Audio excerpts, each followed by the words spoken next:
Martin Buber. Tales of the Hasidim. Book 2. The Later Masters. Introduction. The period which followed the first 3 generations of Hasidism is usually treated as one of incipient decline, but that is an oversimplification of what really happened. Confronted by such a development, we must always ask what elements of the movement before us exhibit a deterioration which can, nevertheless, go hand in hand with the enrichment, ramification, and even strengthening of other elements. There is no doubt that the crude power characteristic of the outset of Hasidism lessened during this second epoch, which mainly occupies the first half of the 19th century. Though certain of the exponents of Hasidism lived past that time, the main outlines of the first Hasidic tidings and struggles become complicated or blurred, and the sacred passion to bring heaven and earth closer to each other often gives place to the kind of organized religiosity we can trace in every great religious movement which persists past the generations of awakening and revolt. But at the same time comes a variety and abundance of new spiritual life, which does not, it is true, deepen the basic ideas of Hasidism in any essential respect, but does expand the province in which these ideas can be realized and applies them to the problems of everyday life to a far greater extent than before. The form in which these ideas are expressed has less elemental vigor but often more brilliance. Aphorisms, parables, and symbolic fairy tales, which up to that time occurred only as the naive, witty, but unfinished improvisations of genius, achieve literary perfection. The real problems of the second period are not apparent in the sphere of the spirit and teachings of Hasidism, but in that of its inner structure. They emerge in 3 different sets of relationship: that of the Tzaddik to the congregation, of the Tzaddikim and their congregations to one another, and that of the Tzaddik to his school. In this second period of Hasidism, all 3 relationships are occasionally affected by noteworthy and serious changes. It is common to both periods for the Tzaddik usually to be hidden at first, and only subsequently to reveal himself. That is to say, let it be known that heaven has called him to its service. In addition to this call, there generally is a teacher who appoints him to his office and vouches for him. In other words, the community receives its leader from on high, directly through the manifest grace of heaven that rests upon him, and indirectly through his election and appointment by his teacher, whose own vocation, in turn, provides the basis for this act. It is only when one of the great teachers dies and the question arises who among his disciples is to succeed him, and then only if there is neither agreement nor schism, that the Hasidim themselves make the decision. This is not done according to any prescribed formula, but always in a way suggested and determined by the current situation. If we are to believe legend, and the legendary incidents we are told of correspond to similar known incidents in the history of religion, a decision of this kind is always made and accepted as something mysterious. The congregation is fused to an unprecedented entity, and as such, feeling the will of heaven internally, as it were, dares to fulfill that will. In the second period, the instances of such decisions multiply. They occur both when a Tzaddik dies sonless, as well as when he leaves behind a son who is considered a candidate for the succession. A conversation which has been handed down to us is characteristic of this altered situation. It took place between Rabbi Mendel of Kotsk, a great and tragic figure, whom it would be more precise to include in the 4th generation, though he really belongs to the 5th, and young Mendel of Vorki, the son of his friend Rabbi Yitzhak of Vorki, 9 months after Yitzhak's death.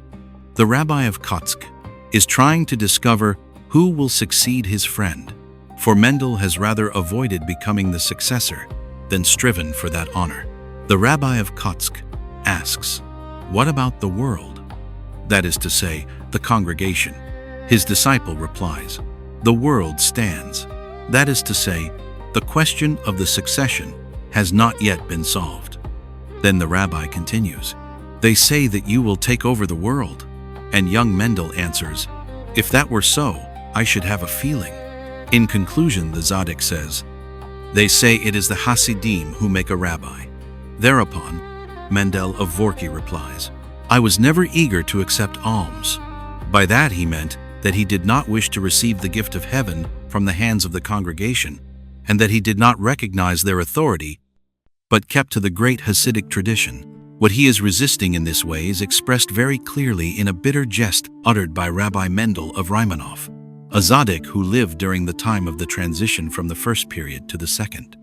If 1,000 believing Hasidim were to gather around a block of wood, said he, it too would work miracles. It is obvious that he was using the word believing to mean superstitious.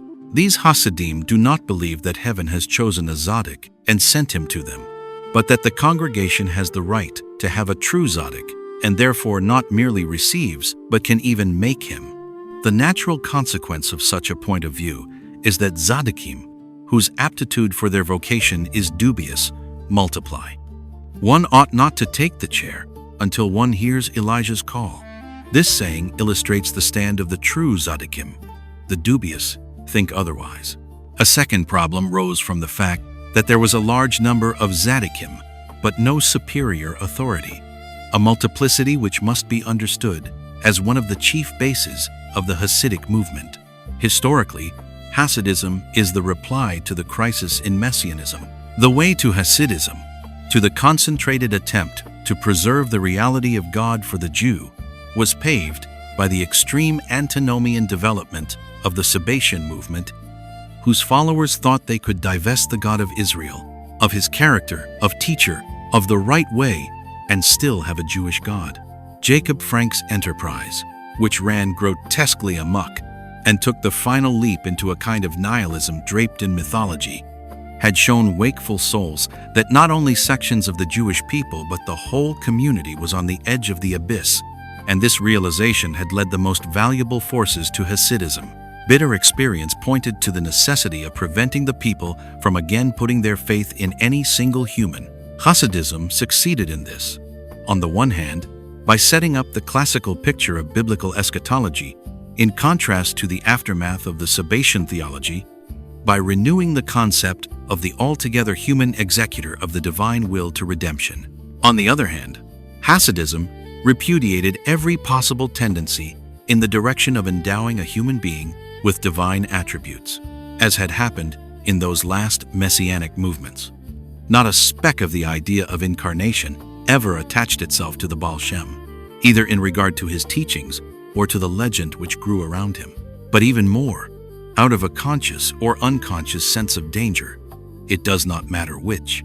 The structure of the Hasidic community was fundamentally characterized by a multiplicity which could not merge into a unity. Every congregation was autonomous and subject to no superior authority. The Tzaddikim were under no superior leadership. Even the great Maggid, who headed a Hasidic community composed of a number of congregations, did not desire to be anything but a teacher.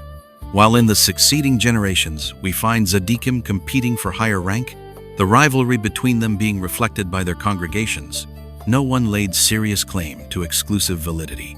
Not until the second period did this rivalry degenerate into mutual exclusion.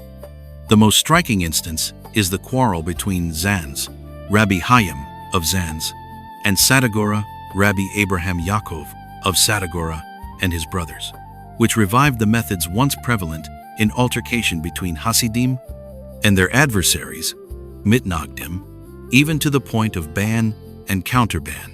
What lay behind all this becomes evident in the unmistakable utterances of the Rabbi of Zanz, who cited the legend of the rivalry between the sun and the moon, and the sun's statement that it is not possible for two kings to wear the same crown. Those Tzaddikim who realized the danger took a firm stand against such deviations from the Hasidic way. It is from this point of view that we must interpret the words of Rabbi Hirsch of Zhaidichov, a distinguished disciple of the seer of Lublin, who said that for Hasidim to regard theirs as the only true rabbi is idol worship. But we also find utterances in which plurality is raised to an absolute, which verges on the ridiculous, as for example, when the grandson of a distinguished Hasidic thinker said that every Tzaddik should be the Messiah to his Hasidim.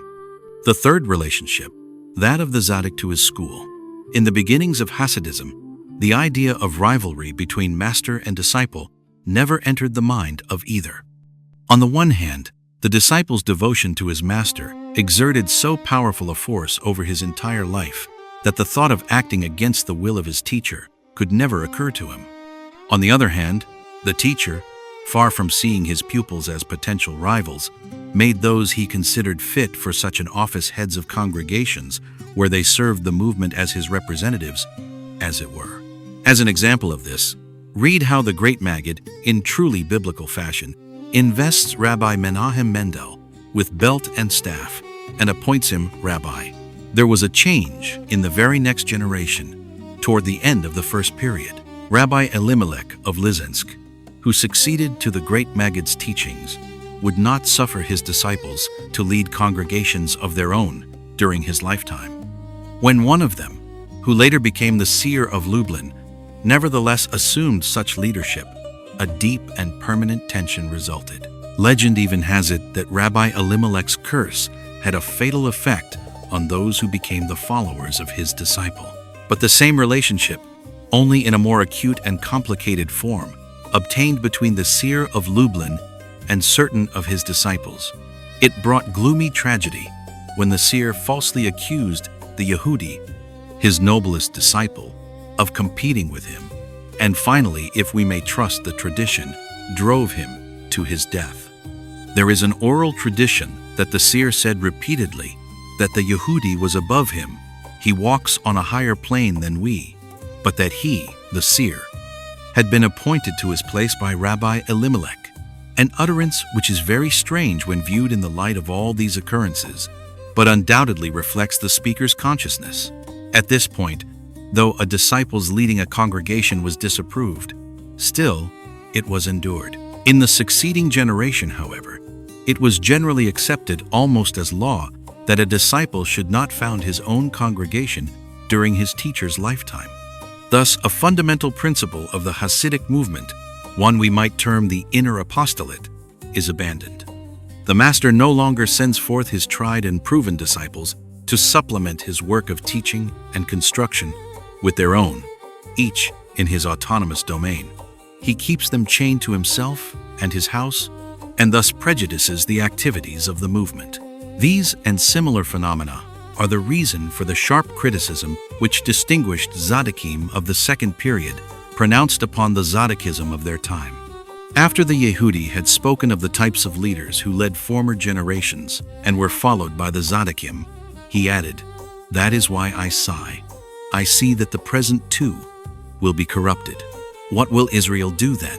Another Tzaddik refuses to expound the Hasidic teachings, say Torah, because he notes that the instruction of certain Tzaddikim no longer guards the original complete purity of the Hasidic teachings, and that lurking demons might fall upon the teaching and drag them into their realm. It is particularly significant that some descendants of great Tzaddikim do not want to become rabbis, a son and a grandson of Rabbi Elimelech's, for instance. A Tzaddik of the sixth generation, the grandson of a grandson of the great Maggid, gives vehement expression to his resentment at a decline which was already apparent.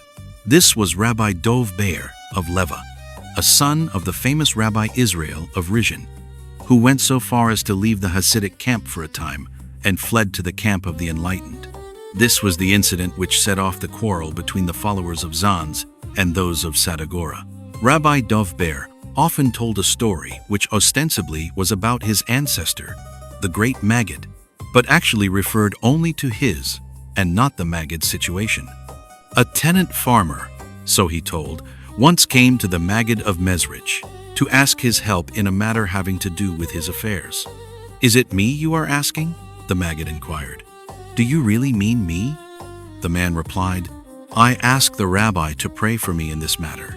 "Wouldn't it be better," said the Maggid, "if you were to ask me to teach you how to pray to God? Then you wouldn't have to come to me anymore." In these words, which could not by any stretch of the imagination have come from the lips of the great Maggid, but resemble similar utterances by Tzaddikim of the second period, despair over the decline of Tzaddikism has turned into doubt of its very basis. In the early days of Hasidism, the Tzaddik also guided his Hasidim to a direct relationship with God. But he did not believe that merely teaching people how to pray meant that the man who is an intermediary between heaven and earth could be dispensed with. For, according to the Hasidic concept, external help as such is not what matters. It is only the outer husk which makes an inner form of help possible. This idea emerges most clearly in a story told by Rabbi Shalom Shachna, the grandson of the great Maggid and the grandfather of the Rabbi of Leva. He tells how a tenant farmer came to him before the beginning of the Sabbath and confided his trouble, that one of his calves was ailing. And from his words, says the rabbi, I heard him imploring me, "You are a lofty soul, and I am a lowly soul. Lift me up to yourself." Thus, the expedient of external help is not to be abandoned in the least.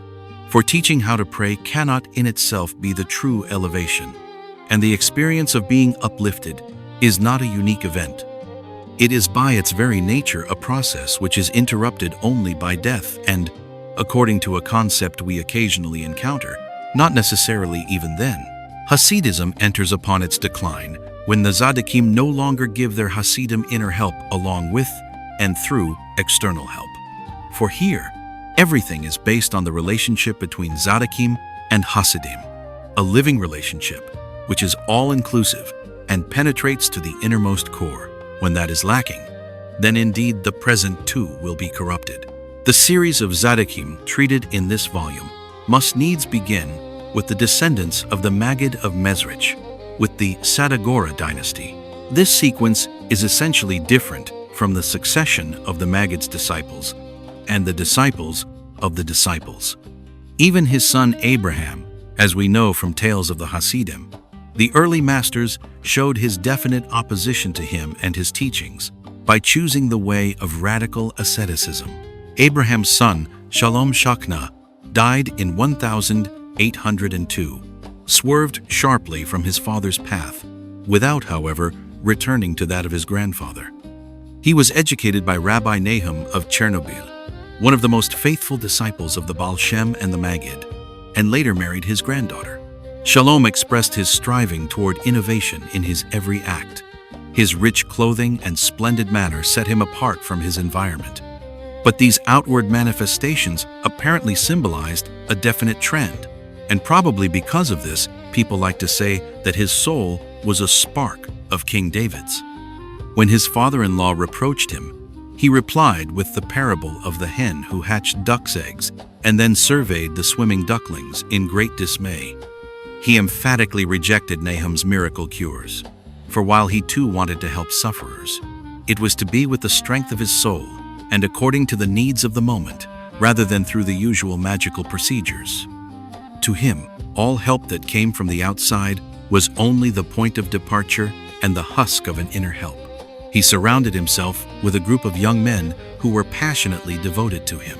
The conflict between them and their father's generation flared up time and again, and that according to their ideas was, as it should be, for Rabbi Shalom, so we are told, had said, "That which is a result of good cannot take place without opposition." There is even a peculiar story, which I heard in a version still stranger than the one preserved in writing, that Rabbi Shalom made himself appear sinful in public for the purpose of outwitting Satan. For Satan was considered sovereign over Israel in exile, but the secret of redemption was also supposed to have been confided to him. And so Shalom pretended to be sinful in order to gain Satan's confidence and worm the secret out of him. One is tempted to interpret this as an after effect of the Sabbatian tenet of holy sin.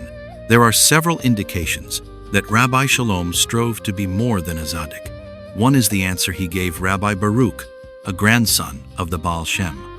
When Baruch, a proud and imperious man, visited him and suggested, "Let us both lead the world." World, in this connection, referred to the Hasidic community as the center of Israel. He replied, "I can lead the world by myself." But in saying this, he was not thinking of reviving the office of exilarch, as has been supposed. His words sprang from the belief in the potential messianic mission of a family, in which the potential could become actual in every generation. Like his father, Rabbi Shalom died young, and before his death had a vision which he told to his son Israel, which allows a deep understanding of this belief. He saw a Tzaddik sitting in one of the halls of heaven. On the table in front of him lay a magnificent crown shaped out of his teachings and his holiness. But the Tzaddik was not permitted to place the crown on his head. "I have told you about it," Rabbi Shalom added, "because someday you may need to know it." Ines, his son, Rabbi Israel of Rizhin, died in 1850, not only adopted his father's manner, but carried it further, so that the ceremonial and ritual of his household made it appear like the court of a priest-king.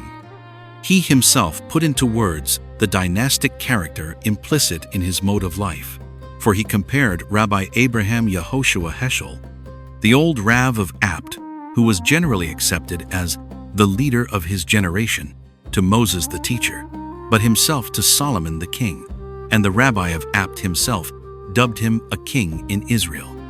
The throngs which swarmed to his house honored him as such.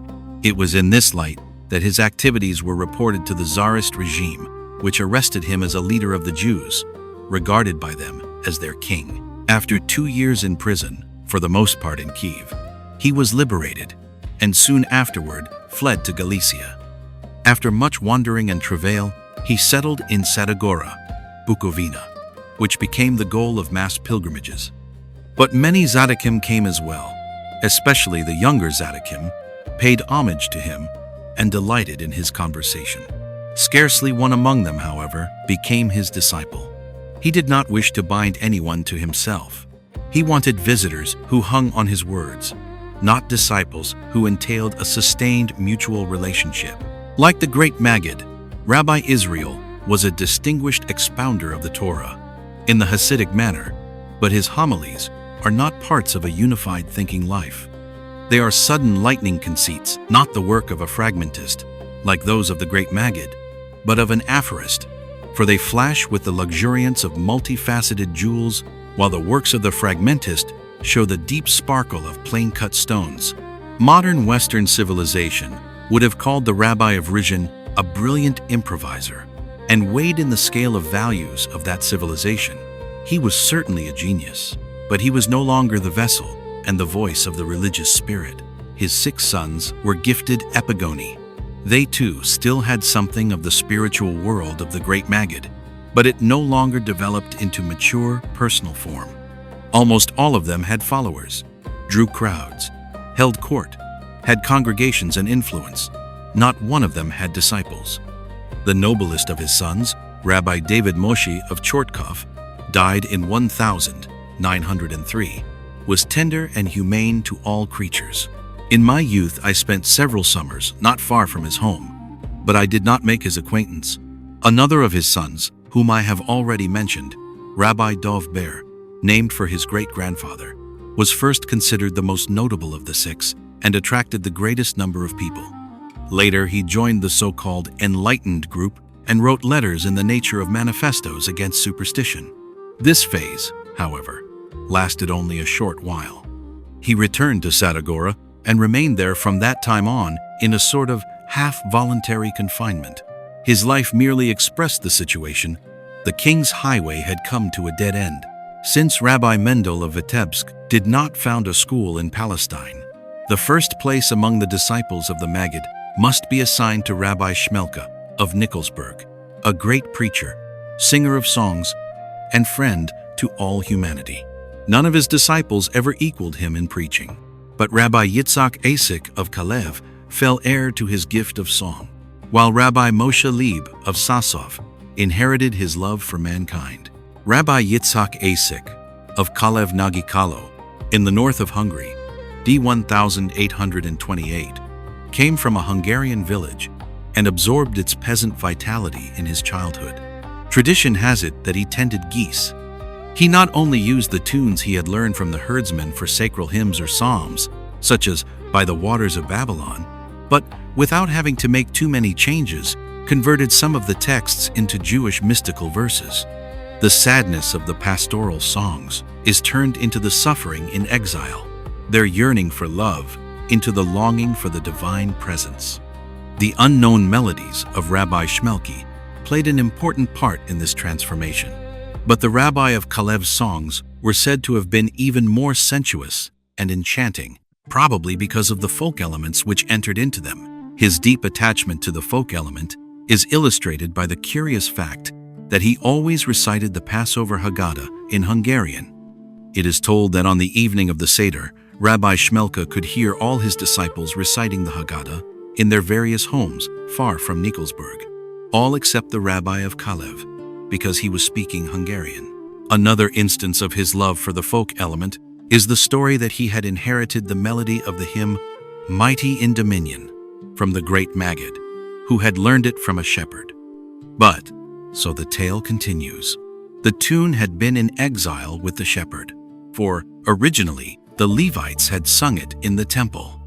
This tune, incidentally, returned to the family of the Maggid via the Rabbi of Kalev, if the tradition is correct, for Rabbi David Moshe of Chortkov was fond of singing it.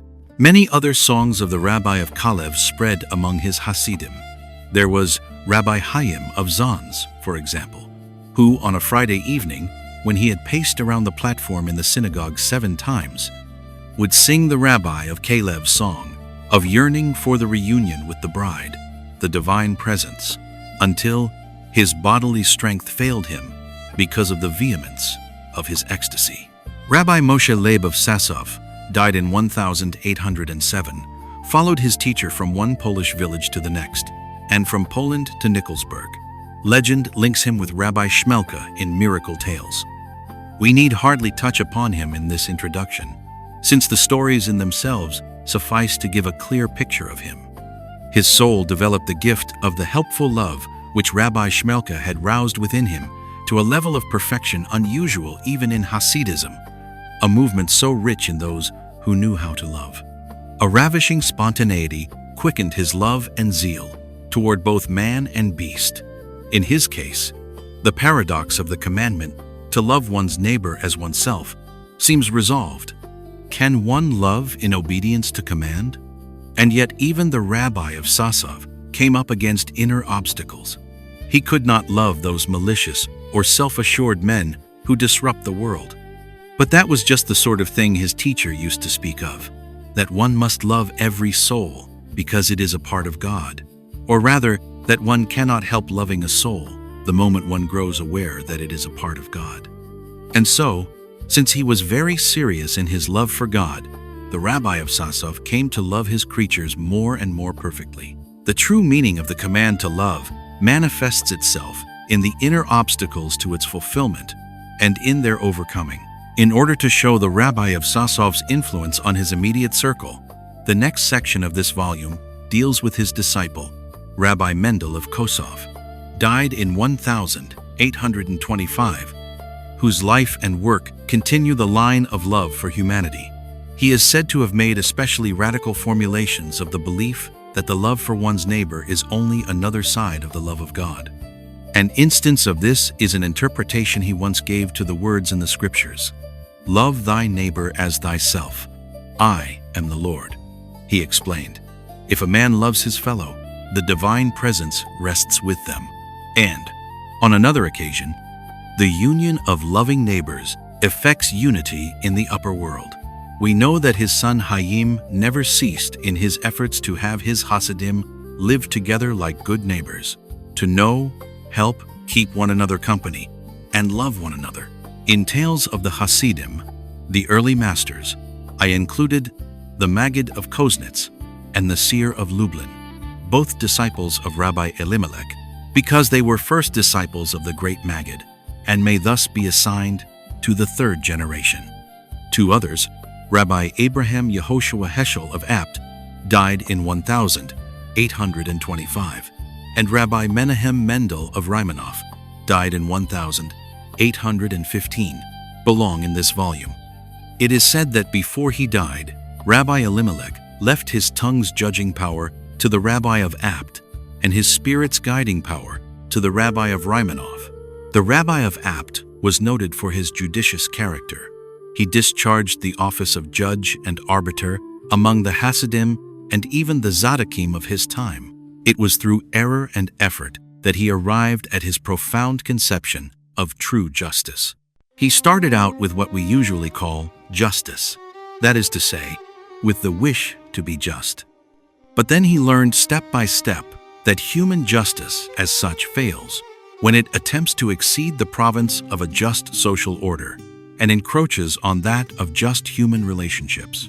He learned that God's justice is not in the same category as his love, which is the perfection of an attribute we can at least endeavor to imitate, but is something enigmatic, which defies comparison with anything men call justice and law. Man should be just within the bounds of his social order, but when he ventures beyond it, out on the high seas of human relationships, he is sure to be shipwrecked, and then all he can do is to save himself by clinging to love. The turning point in the life of the Rabbi of Apt is, very probably, the incident related in this book of how he publicly reproved a woman of loose morals, but then, comparing his own attitude with that of God, was overcome and became a changed man. But he did not regard his way to love as that of one individual living on earth. He saw it in connection with the migrations of his soul, and realized that he had the task of perfecting that love during their course. Rabbi Mendel of Raimanov differed from the Rabbi of Apt both in his character and his life. He had fallen heir to his teacher's ability to organize, but practiced it within narrower bounds. Of the three circles which surround the Tzaddik, the disciples, the congregation, and the transients, he was most concerned with the second. He issued laws to his congregation as if it were a state, and it was more real to him than the state. He did not presume to be just. He simply watched over the just order of those in his charge. When he was forced to reprove, his words penetrated like a natural force to the very heart of the incident which had evoked his censure. And so when it was necessary to preserve custom and maintain order, he who was noted for his sobriety could rise to heights of archaic majesty. This happened when, to rouse and fuse his congregation, which was, as congregations always are, in danger of becoming stolid, he spoke to them as God's instituted deputy, liberated them from the compulsion exerted by the Torah, and left them free to make their choice anew. To his disciples, his power over the word made him the model of a man whose every utterance reflects his sense of responsibility. Rabbi Zevi Hirsch of Raimanov died in 1846. The disciple who became Rabbi Mendel's successor was the real self-made man among the Tzaddikim of the second period. He was first apprenticed to a tailor and then became a servant in Rabbi Mendel's house.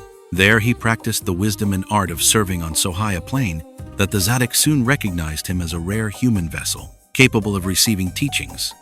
He accepted young Hirsch as his disciple, but even in that capacity he went on serving the Tzaddik. He continued his studies for 12 years after his master's death, and then, to everyone's surprise, assumed the succession.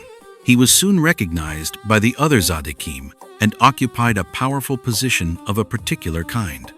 Though at times he conducted himself in a haughty manner, he was very humble at heart and often said of his simple and at the same time profound sermons that he only uttered what he had been told to say.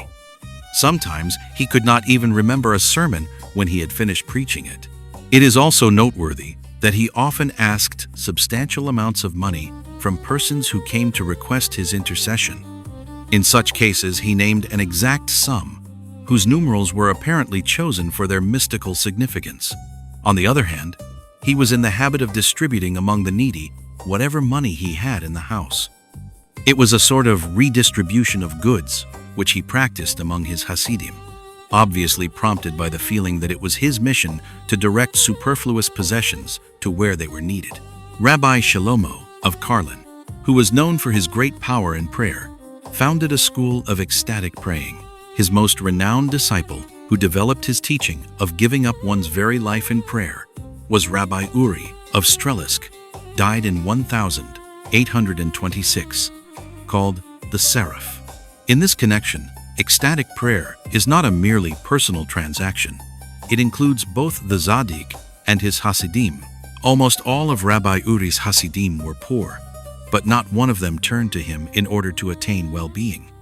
All they wanted was to pray together with him. to pray as he prayed, and like him, to give away their life in prayer. The impression of his marvelous praying was transferred to their whole relationship to him, which became the glorification of a visionary. They really regarded him as a seraph. One Hasid tells how he could see that the rabbi had more than one face. Another that the rabbi grew taller and taller before his eyes, until he reached up into heaven. The Hasidim relate that once when the synagogue had been polluted by the impure prayers of the Sabbatians, his mighty prayers made it burn to the ground the very next evening. But they also tell that the workday week did not begin until he had said the benediction of separation, Havdalah, at the close of the Sabbath. Until then, the keys to hell were in his hand, and the souls released over the Sabbath could hover in the atmosphere. Before his death, Rabbi Uri, ordained Rabbi Yehuda Zevi of Stretton, died in 1844, to the succession by the laying on of hands, recalling the ordination of Joshua by Moses. Legend has it that he too had possession of the keys to hell over the Sabbath, but the motif is elaborated. All the night after the Sabbath, a Hasid saw him standing at an open window, still dressed in his Sabbath clothes, and holding in his hand a great key which he could not bear to lay aside. All the while, swarms of evil angels lurked around him, waiting for morning when his strength would fail. It was his custom to take the ritual bath at night in a river outside the town, and it was said that while he stood in the water, he would recite the entire book of Psalms. The most outstanding feature of Rabbi Yehuda Zevi's teaching was his emphatic affirmation of the unity of the attributes of God, the unity of God's rigor and his mercy. Rabbi Yehuda's son, Rabbi Abraham of Stretton, died in 1865, left the world a significant teaching of human unity. That man can bring about such unity between his faculties that each of his senses can substitute for another and take over its function. Besides Rabbi Uri of Strelisk, Rabbi Shelomo of Karlin had a second distinguished disciple.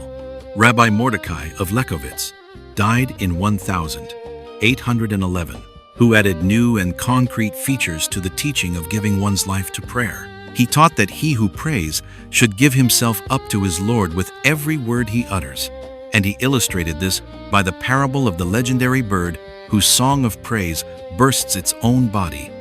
Man's entire physical being must enter into every word of his prayer, so that it may even rise from his heel. It is said that Rabbi Mordecai's lung was torn by the fervor of his praying, but his whole attitude toward life was joyful. Only in joy can the soul be truly raised to God, and he who wishes to serve God with devotion and divine light and joy and willingness must have a spirit that is bright and pure and clear and a body that is full of life. Rabbi Mordecai's son, Rabbi Noah of Lekovitz, died in 1834, continued along his father's lines, though he was more worldly in his outlook. But even among the utterances of Rabbi Noah's grandson, Rabbi Shelomo Hayim of Kaidanov, died in 1862, we still find sayings informed with the energy of the rabbi of Karlin's teachings on prayer. Rabbi Shelomo's school reached a late peak in a man who was first Rabbi Mordecai's and subsequently Rabbi Noah's disciple. Rabbi Moshe of Kobrin died in 1858. I do not hesitate to count this little-known man among the few late-born great men which the Hasidic movement produced in the very midst of its decline. While he did not enrich the teaching, his life and words, and the unity between his life and his words, lent it a very personal, refreshingly vital expression. 3 sayings suffice to give the gist of his philosophy. You shall become an altar before God. There is nothing in the world which does not contain a commandment, and just as God is limitless, so his service is limitless. I will. These teachings are integrated with a life which, by imaging and exemplifying them, sometimes recalls the early masters of Hasidism. For the rest, what is told about him in this book requires no further supplementation or explanation. Rabbi Chaim Meir Yehiel of Mogi-Elnica died in 1849, the grandson of the Maggid of Koznitz, was the most notable among the disciples of that holy man of suffering, who prophesied from the depths of his suffering. Other tzaddikim besides his grandfather were his teachers, namely, the rabbi of Apt and the seer of Lublin, and he was also close to the seer's disciple, the Yehudi of Pija, who had so many enemies. Chaim collected teachings without becoming an eclectic, for though he was not an independent thinker, he had a strong and independent soul which melted all matter received from the outside in the crucible of his own feeling and experience. Two of his utterances serve to characterize him. I have no use for spiritual rungs without the garment of the body, and I never wanted to win anything without working for it myself. He had insight into himself and liked to tell his Hasidim what was happening within his soul. He enjoyed telling in any event and talked readily and freely. The relationship between him and his Hasidim was one of great intimacy. Every gesture of his made a lasting impression on them, and they served him with love. The disciple for whom his influence was most fruitful was Rabbi Yisachar of Wolborz, died in 1876. The rest of this volume gives the story of the school of Lublin and the schools it influenced, including the significant schools of Psisha and Kotsk. These developed under the influence of Lublin, especially of the great personality of the seer, and yet in opposition to both. Tales of the Hasidim. The early masters included 10 disciples of Mezrich. Similarly, this volume treats 9 of the many disciples of the seer of Lublin. They are Rabbi David of Lelov, died in 1813, Rabbi Moshe Teitelbaum of Ohel Uheli in Hungary, d. 1841, Rabbi Yisachar Ber of Radoshitz, died in 1843, Rabbi Shlomo Leib of Lenchno, died in 1843, Rabbi Naphtali of Ropchitz, died in 1827, Rabbi Shalom of Beltzi died in 1855. Rabbi Zevi Hirsch of Zaydachov died in 1831. Rabbi Yaakov Yitzhak of Bzhisha, known as the Yehudi, died in 1813. And Rabbi Simcha Bunim of Pijisha died in 1827. For the sake of interrelatedness, I have taken them in this non-chronological sequence, and I have not included Rabbi Menahem Mendel of Kotsk, although he was for a time a disciple of the seer, but have dealt with him in connection with the school of Psisha, because he himself never failed to stress that he belonged to Psisha rather than to the school of Lublin. David of Lelov was one of the most lovable figures in Hasidism. He was wise and at the same time childlike, open to all creatures, yet retaining his secret heart, alien to sin, and yet protecting the sinner from his persecutors. He is a notable example of a tzaddik who could not become what he was until the truth of Hasidism had freed him from his ascetic outlook on the world. He owed this liberation to Rabbi Elimelech. The seer of Lublin was his next teacher, with whom he kept faith throughout his life, even though he was, and could not but be, opposed to him in basic issues, while siding wholeheartedly with his friend, the Yehudi, in the quarrels between Lublin and Psisha. For a long time, he refused to be regarded as a tzaddik, in spite of the fact that he had numerous reverent followers who compared this unpretentious man to King David, probably with more reason than other tzaddikim. For a considerable period of his life, he worked in his little shop and frequently sent customers to other shopkeepers who were poorer than he. He liked to travel through the country, visit unknown village Jews, and warm their hearts with his brotherly words. In the small towns, he gathered children about him, took them for drives, and played and made music with them. In the marketplace, he fed and watered animals which had been left untended, as the rabbi of Sasov had done before him. He was particularly fond of horses and went into vehement explanations of how senseless it is to beat them. Because he was more devoted to his own family than to mankind at large, he declared that he was not worthy to be called a tzaddik. He believed that his most important mission was to keep peace among men. That was why, so tradition has it, he had been granted the power of making peace wherever there was enmity by his mere prayer.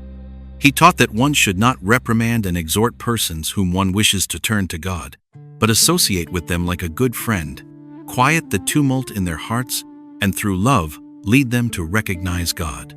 This was the method by which he himself led to the right way many who had strayed.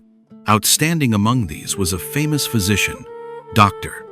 Bernhard, whom the rabbi of Breslov took to the seer of Lublin, where the doctor developed into a Hasid living on a very high rung. Rabbi David's own life provided the conclusive example for his teachings. Everything he did, every day and every hour, said Rabbi Yitzhak Avorki, who studied with him for a time, was the statute and the word of the Torah. As Rabbi Elimelech freed the rabbi of Lelov from the bonds of asceticism, so Rabbi Elimelech's disciple, the seer of Lublin, freed Rabbi Moshe Teitelbaum from his preoccupation with scholarliness, which isolated him from the world. The seer recognized in his soul the true flame, which only lacked the proper fuel. Whoever has that flame is already a Hasid at heart, no matter how much he may be opposed to the Hasidic way. Many things had prepared Rabbi Moshe for this way, among others his curious dreams of which we have records, some from the time of his youth. In these dream experiences, including encounters with the masters of the Kabbalah from bygone ages, whom he watched at their secret work, he learned to realize how little good deeds avail if the man who does them is not devoted to God with all his soul, and that both paradise and hell are within the human spirit. At that point, the seer became his teacher and taught him the true Hasidic joy, but it was not easy for him to reach that state. It was said that Rabbi Moshe was a spark from the soul of the prophet Jeremiah. All his life, he had sorrowed very deeply for the destruction of the temple and of Israel. When he learned joy, his hope in the Messiah triumphed over his sorrow, for this hope had an extraordinary sensuous force. No other Tzaddik is reported to have had such vigorous and concrete faith in the Messiah at every instant of his life. Rabbi Yisachar Ber of Radoshitz was known far and wide as a miracle worker, and especially famed for his miraculous cures. Chief among these were his cures of dibukim, of those who were possessed by demons, and they even gained him the name of the Little Baal Shem. He seems to have had this tendency toward the miraculous from youth on, although for a long time he did not venture to try out his inner powers and was known only as a shy and quiet man. We are told a characteristic incident of his youth, that he accompanied Rabbi Moshe Leib of Sassoff on a journey and suggested to Rabbi Moshe Leib his own magical methods, of which he himself was not yet aware. But still, stranger than this is the fact that he, who went from one Tzaddik to another, and after leaving the seer, finally attached himself to the Yehudi, kept his reverence for miracles intact even with this new teacher, the very air around whom was hostile to the miraculous. The tradition affords some explanation for this, for we are told that when the Yehudi's son fell ill, the father himself turned to Rabbi Yisachar Ber, whose slumbering healing powers he had apparently divined and now decided to actualize. Without any faith in his own gift, in the urgent need of the moment, Rabbi Yisachar took the child in his arms, laid it in the cradle, rocked it, prayed, and succeeded in healing it.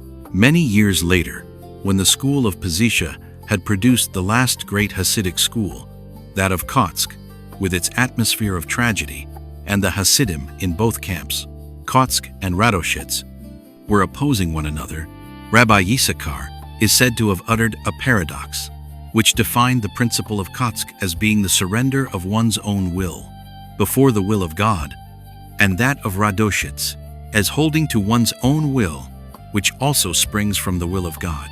The saying was, if you cannot get across it, you must get across it nevertheless.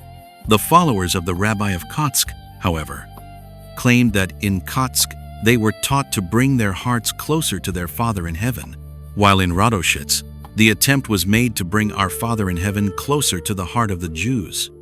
By this they meant that, instead of striving up to God in all his greatness and austerity, the school of Radoshitz was trying to make him familiar to man by way of miracles. This reminds us of what Rabbi Yisachar himself once said. When one of his most promising disciples asked him why he worked miracles and if it would not be better to purify the soul, he replied that he had been sent to make the Godhead known to the world. Rabbi Shelomo of Lenchno was just as unique, though in a different way. He was much praised for his extreme cleanliness because it symbolized his entire mode of life. It is told that he never looked at a coin and never touched one with his fingers, that he never put out his hand to receive anything, not even when any of the Tzaddikim who were his teachers Vez, Rabbi Mendel of Rymanov, the seer of Lublin, and the Yehudi, offered him something to eat from his own plate, as the Tzaddikim often did to their dearest followers, and that he never spoke any idle words or listened to any idle speech. Even in his youth, he made a characteristic comment on the verse in Psalms that God will not despise a broken heart, but it must, at the same time, be whole.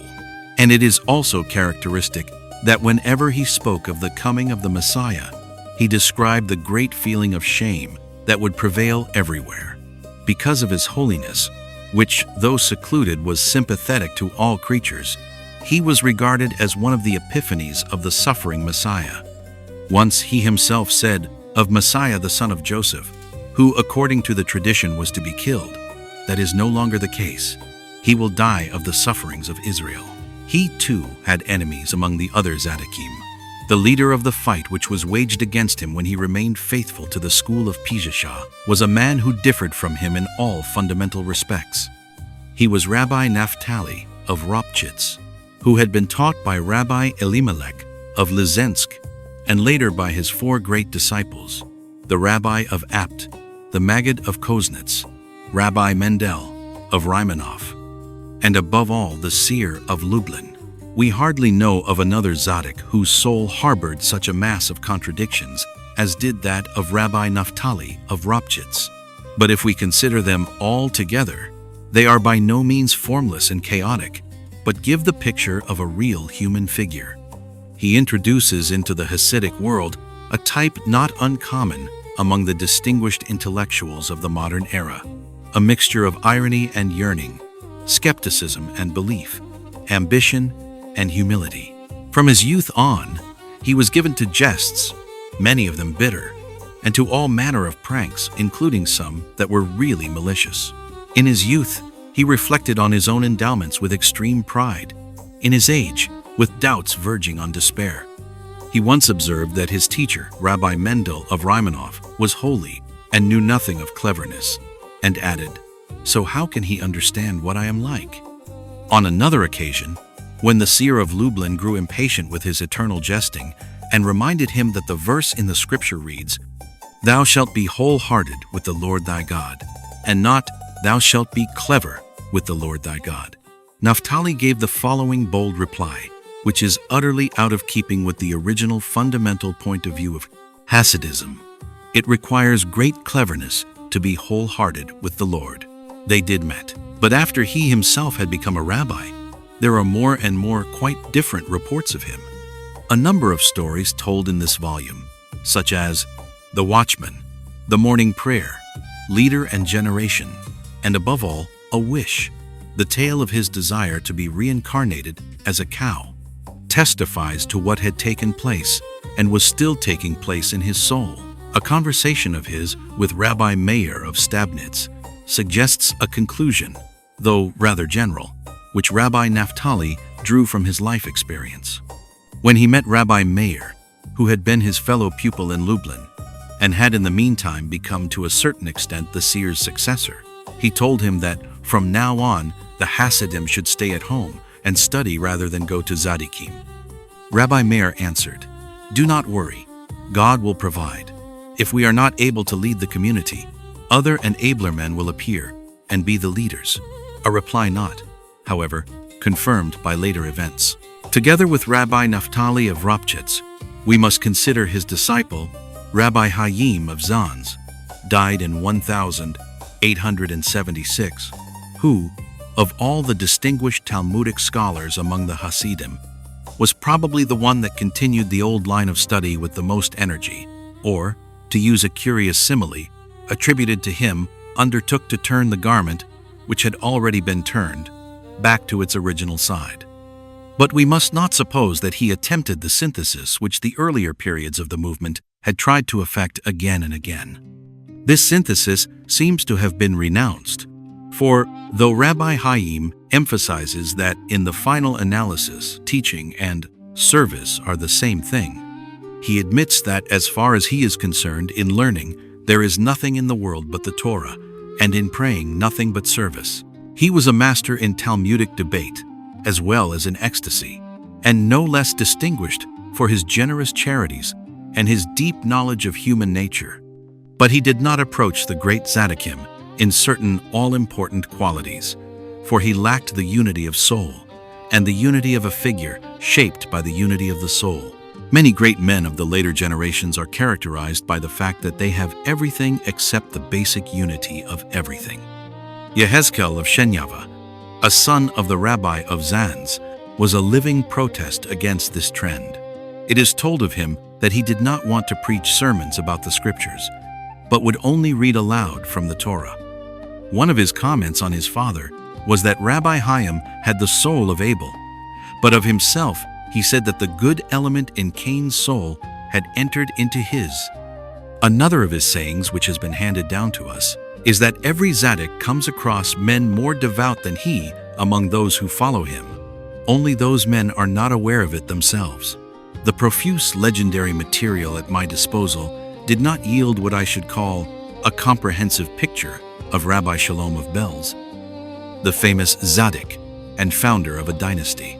But certain of his traits are so remarkable that I cannot omit him. Two motifs emerge with peculiar clarity. One is that of confession.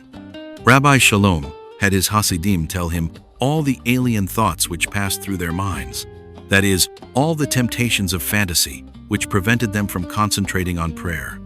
He listened to their confessions with intense activity, and this reciprocal relation accomplished the complete liberation of the Hasidim. The other motif has to do with marriage. It is well known that in circles of devout men, not merely the presence of women in general, but even that of their own wives, was regarded as a diverting factor. This effect was not, however, attributed to the nature of woman as such, but to original sin, and that part of it in particular which was due to the female element. In the case of the Rabbi of Belz, original sin seems to have been conquered. We see him sitting with his wife, like Adam and Eve, in paradise before the fall, when woman was still man's helpmeet with all her being. The original state of creation is restored. Rabbi Hirsch of Zhaidachov, who studied not only with the seer but also with the rabbis of Sasov and Koznitz, presents a new and unique situation. Together with his brothers and nephews, he formed a family, which was, at the same time, a school whose leader he was. A story told about one of the 5 brothers demonstrates the inner connection existing in this circle. It is about one of the brothers who, when the eldest, Rabbi Hirsch, was very sick, offered himself to heaven in his place because the world needs him more, and his sacrifice was accepted. Not only in his work, but in his everyday life, Rabbi Hirsch was the true Kabbalist among the disciples of the seer of Lublin. He never raised a glass of water to his lips without going through a special mystical concentration, kavanah. Since he had no self-confidence, he feared even after the age of 40 that he might be dominated by the planet Venus, in whose sphere good and evil mingle. The fact that so many Hasidim came to study with him also filled him with misgivings. Could Satan have a hand in it? This doubt assailed him because he took everything very seriously, including the relationship between outer and inner help, which he felt he must give to each of his Hasidim. But how could he give really personal attention to every individual in such a crowd? His rejection of any kind of supremacy, of any exclusive claim for himself or any other tzaddik, is closely tied to this general attitude.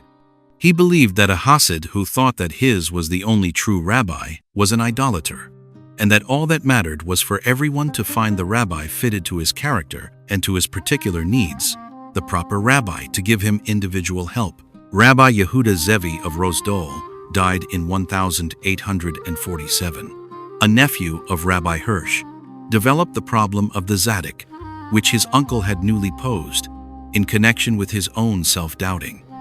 He felt that he lacked the power the great Tzaddikim of earlier times possessed, the power to change the world.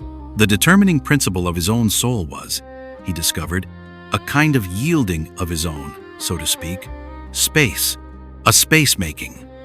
He called this element nothingness, and believed that it too was necessary for the existence of the world.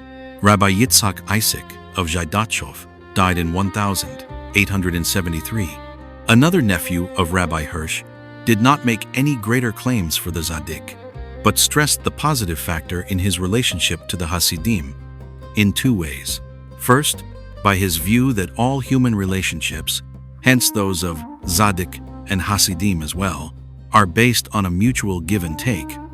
And secondly, by interpreting the frequently misunderstood moral influence of the Tzaddik on the Hasid as an action which is not independent but conditioned by and included in the religious operation. On the whole, we may say that the school of Zhaidachov substantially contributed the critical evaluation of the entire sphere of relationship existing between Tzaddik and Hasidim, and to their new and more precise delimitation. The school of Bzisha, which originated in that of Lublin, and the school of Kotsk, the offspring of that of Bzisha, present a large, independent, communal structure. But we cannot properly understand the salient feature of these two schools without knowing that of their founder, the Yehudi. Like his master, the Yehudi was called Yaakov Yitzchak, but since it was not fitting to use his teacher's name in his teacher's entourage, he is said to have been known as the Yehudi, that is to say, the Jew. This became so popular that later on other Tzaddikim addressed the rabbi of Bzisha simply as Holy Jew. But the name is symbolic as well and points to the special character of the man. Even as a boy, Yehudi refused to pray at stated intervals and in the company of others. Neither rebukes nor blows were of any avail. But then his father noticed that after the house of prayer had been closed, the boy climbed over the roof and in through a window to say his prayer, and did this day after day. As a youth, he liked to pray in a granary where no one could see him. In those days, he already had the reputation of being a great Talmudic scholar, but one who knew nothing of the service of the heart. It was generally supposed that he did not take the bath of immersion, for he was never seen in any of the groups of 10 or more who descended the 90 steps to the ice-cold pool. They went together in order to relieve the weirdness of the long, slippery stair, and also to light a fire and warm the water a little. But the Yehudi went alone at midnight, immersed himself without making a fire, returned as secretly as he had come, and studied the Kabbalah. At dawn, his young wife sometimes found him lying unconscious over his book. His wife's parents lived in the city of apartment. At that time, Rabbi Moshe Leib of Sasov resided in the same city. He took an interest in the youth, became fond of him, and had a profound influence on his sensitive and reticent soul. Presently, Rabbi Abraham Yehoshua Heschel of Apt also discovered the greatness of Yehudi's soul. For many years he taught children in various villages. Then he was filled with a yearning for death which he regarded as the perfection of being. He did not know whether this yearning was divine truth or self-delusion. He sought support and leadership, and it is said that Rabbi David of Lelov took him to the seer of Lublin. There, so we are told, he was received like one who has been expected, and a feeling of deep calm came over him. When we remember the restlessness of his youth, we can understand what he meant by saying that in Lublin he learned to fall asleep. But the seer was not like his teacher, the Maggid of Mezrich. He did not have the same great clarity which evoked the confidence of those he educated. The Maggid of Mezrich helped the disciples under his care to build up the substance of their life, each out of his own particular elements. The seer lived in the world of his own spiritual urges, the greatest of which was his seeing. His humility, though passionate like all his other qualities, impelled him time and again to strike a compromise between his personal world and the world at large.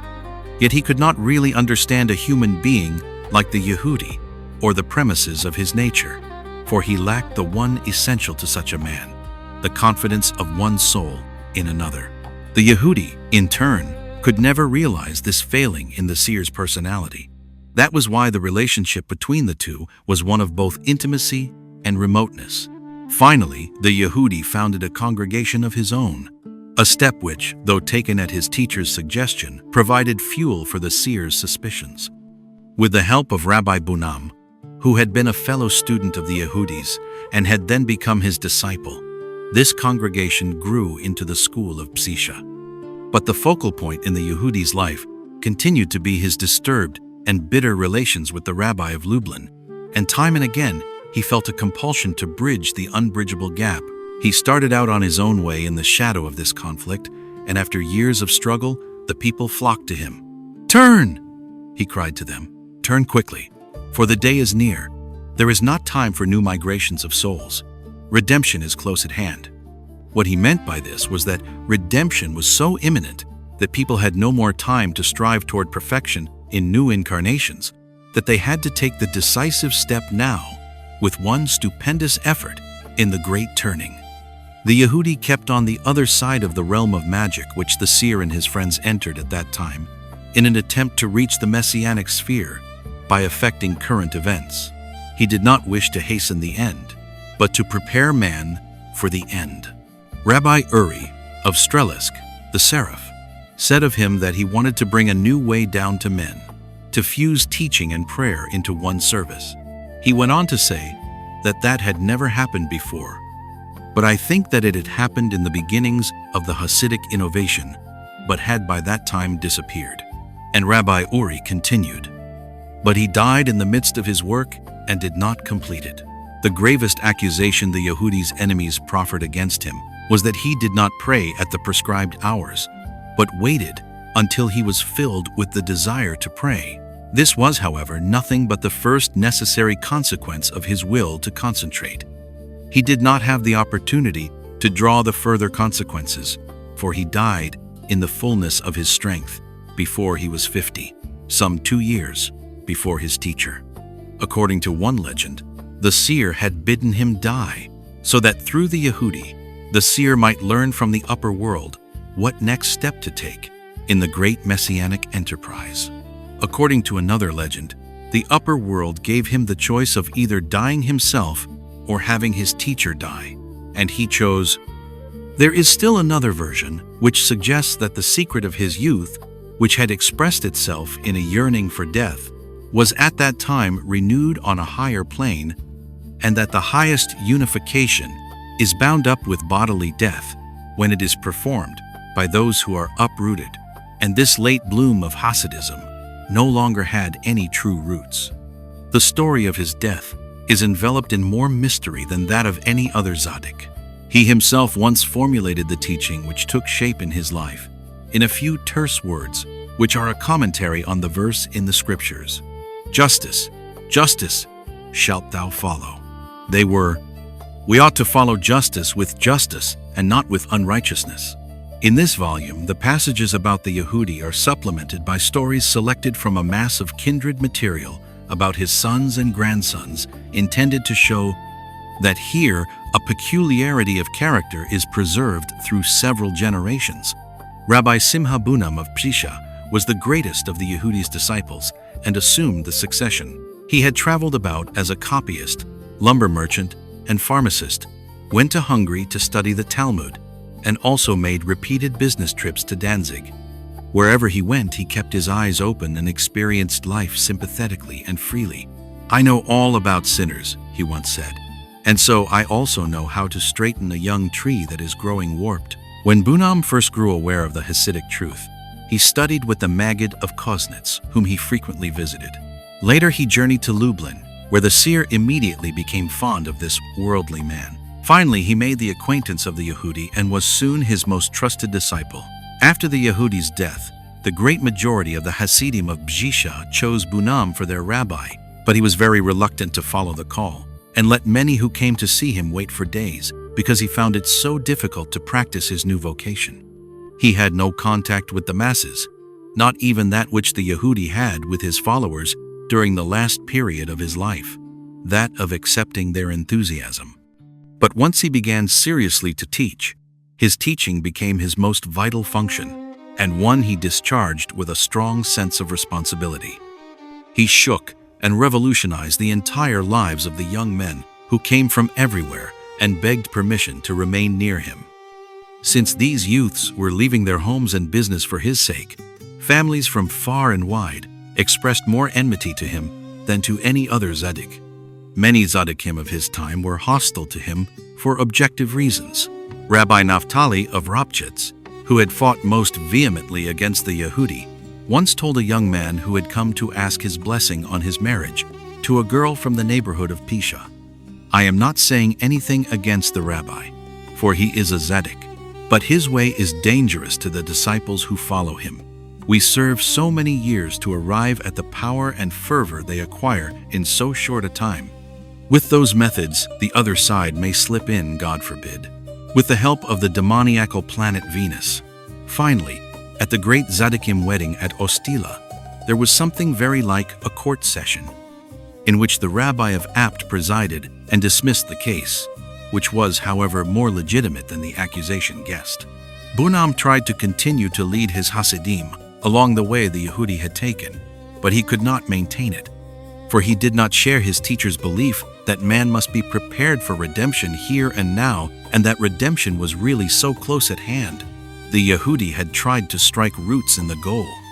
But Bunam could no longer conceive this goal as the direct aim of his own personal actions, and so the heritage of his master was left hanging in air. The prospect of a new fusion of teaching and prayer, which had brightened the horizon for a brief moment, now vanished. It passed because the old rootedness was no more, and it had proved impossible to strike new roots. Wisdom could still prosper in the atmosphere of individualism, of abandonment, which now became the abandonment of the goal. But holiness could not ripen in it. Wise Bunam was known as the man versed in the mystery, but he was no longer close to the mystery itself, as the Yehudi, like the early tzaddikim, had been. His profound table talk and crystalline parables bear powerful witness to the religious truth, but he cannot be regarded as the body and voice of the religious spirit. Prayer, which the Yehudi had delayed, that is to say, subjectivized, was made subsidiary to teaching, a natural result of the supremacy of the school over the congregation. And under the influence of rootlessness, teaching itself ceased to be the transmission of the unutterable, and again became mere preoccupation with the study of contents. The sinister quality of this later period of disintegration, which was only glossed over by Rabbi Bunam's clear wisdom, plainly comes out in the legend about his son, Rabbi Abraham Moshe, who died before his 30th year, soon after his father. He was all awareness of death and longing for death. His father said of his son that he had the soul of King Jeroboam I, who separated Israel from Judah, that now his way could lead either to utter evil or to perfect goodness and an early death, and it led to the second. What the young rabbi says concerning the sacrifice of Isaac has a dark personal ring. Abraham's love for his son was expressed in his very readiness to sacrifice him. For Isaac dwelt in Abraham's house only as a son, while in reality he was the sacrificial lamb of God. There is a strange story that before his wedding he married one of the Yehudi's granddaughters. Rabbi Bunam sent him to the graveyard to invite one of the dead, and Moshe made a mistake and invited the wrong one. He did not remain at home after he was married, but took to the woods with a group of youths attached to him, and with them learned the Hasidic way. We know of a youth group of this kind around Rabbi Shalom Shachna, and shall find the same situation in the case of Rabbi Mendel of Vorki. It was the same wood through which the seer of Lublin had once driven, where he had said that the entire manifest and hidden teachings, together with the divine presence, would once be present there. His father came to fetch him home to his young wife. As if waking from sleep, he said, "I forgot." The story, entitled "The Secrets of Dying," tells how he was involved in the death of his father, who all his life had learned to die. He hesitated to become his father's successor, for he knew that by so doing he would cut short his own life. Yet in the end, he decided for it. Only 2 years later, however, he craved death and died. He was as beautiful in death as he had been in life. A Tzaddik who approached as he was being carried to the grave cried, "Alas for the beauty which must rot in the earth," and then lapsed into a silence, which he did not break the whole of that day. It is said that Rabbi Abraham Moshe was a great musician. As far as we know, he was Rabbi Bunam's only son. If we follow Rabbi Hanok in regarding Rabbi Bunam's disciples as commentaries on his teachings, then we must consider Rabbi Menahem Mendel of Kotsk, died in 1859, as that commentary, which was itself in need of a commentary, but he never found one, for his disciples were not such a commentary. From childhood on, Rabbi Mendel was a rebel who zealously guarded his own independent way. It is told that when the seer of Lublin sent for the youth, and according to his custom, asked him questions which revealed his own gift of seeing, Mendel answered only under protest, and later, when the seer rebuked him for his way because it led to melancholy, Mendel left Lublin and went to Psisha. There he did indeed submit to the Yehudi's guidance, but soon after his master's death, his irrepressible soul again revolted, not only in anger at the swarms of idle visitors, it was mutiny of the spirit. When he himself became a rabbi, it grew quite clear that he was fanatically intent on a fundamental renovation of the movement. Hasidism was to remember the purpose of man's creation, to lift up the heavens. He declared, "Holy revelation has deteriorated into habit, and every ounce of strength had to be concentrated to press on to revelation, to that point from which the heavens can be lifted up." This could no longer be the task of the congregation. It was the task of the disciples. The bond between congregation and school seems to be definitely severed. The congregation still had prayer, and prayer had as superior a significance at Kotsk as anywhere else. The rabbi himself was praised for having prayed without effort or ostentation, like one conversing with his friend. But in order to deceive the world, and at Kotsk, they were always intent on dissembling in the sight of the world. Prayers were quickly gotten over with. Indeed, there was no longer any real feeling for congregational prayer as such. Prayer and teaching had finally become two worlds which were related only through knowledge of the goal, but not through the warmth of the heart and enthusiasm of practice. The temple of love, where the great love between the Hasidim once lived, was closed because of the abuse of the holy fire and could not be opened again. Everything depended on the discipleship as an elite, which was to press forward to revelation. Toward the end of his life, Rabbi Mendel hinted at what he had originally had in mind, saying that he had intended going into the woods with 400 Hasidim and giving them manna so that they might know the kingly power of God. This is the vision of a new wandering through the desert to receive the new revelation. Rabbi Mendel interpreted the words in the Talmud that the Torah was given only to those who eat manna, as referring only to those who had no care for the morrow exod. 1619 ff. In this connection, it is significant that even as a child, he insisted that he remembered standing at Sinai, and as a rabbi, he enjoined everyone to imagine the stand at Sinai in his heart. Certain of his utterances, which have been transmitted, indicate his hope that every member of his selected group would be able to see straight into heaven and become like the Baal Shem. This was quite consistent, for he regarded himself as the Sabbath on which the work of the great week, begun with the Baal Shem, reached its culmination. But these visions soon faded. The overwhelming disappointments he had suffered in his early years led him to concentrate on learning with fanatic intensity. His disciples, most of whom, incidentally, had to gain their livelihood by manual labor, thought themselves far above the rest of the world, and this led to undesirable developments. After his first bold hopes had been wrecked, his only concern was to maintain, internally and externally, what he considered the truth, which was not a content, but a personal quality, something which cannot be imitated. He expounded the words in the psalm that God is close to all who call on him in truth, by interpreting it to mean, who call on him by the quality of truth dwelling in their soul, and he refused to make peace even with the school of a friend. If it had to be on terms that violated this quality, he was even more uncompromising in his defense of inner truth. God's commandment, He taught, must not be made an idol to hide the truth. And when we say God, we must mean the true God and not a molten image of our fantasy. It is quite understandable that only a few of his disciples and former companions, such as the Rabbi of Ger, who saw in Mendel a spark of the true fire and lay down under it, incorporated the stern teaching of personal truth in their lives and made it live. One disciple later defined this teaching to mean, there is no truth until one's entire person is internally one and unified in his service. Until one's entire person is one truth, from the first to the last of the letters of the scriptures. Most of them probably enjoyed listening to Rabbi Mendel's utterances, such as his praise of Pharaoh, because he was a man and had remained steadfast in the face of the plagues. But they did not realize the implications of his utterances. His disappointment in his Hasidim certainly did much to make him somber and aloof for the last 20 years of his life.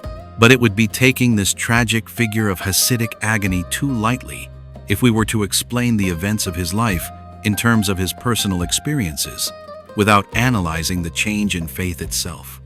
It seems to me that the decline of a great movement, above all of a great religious movement, is the most severe test to which the faith of a really believing man can be put, a far more difficult test than any personal fate. And Rabbi Mendel was a really believing man.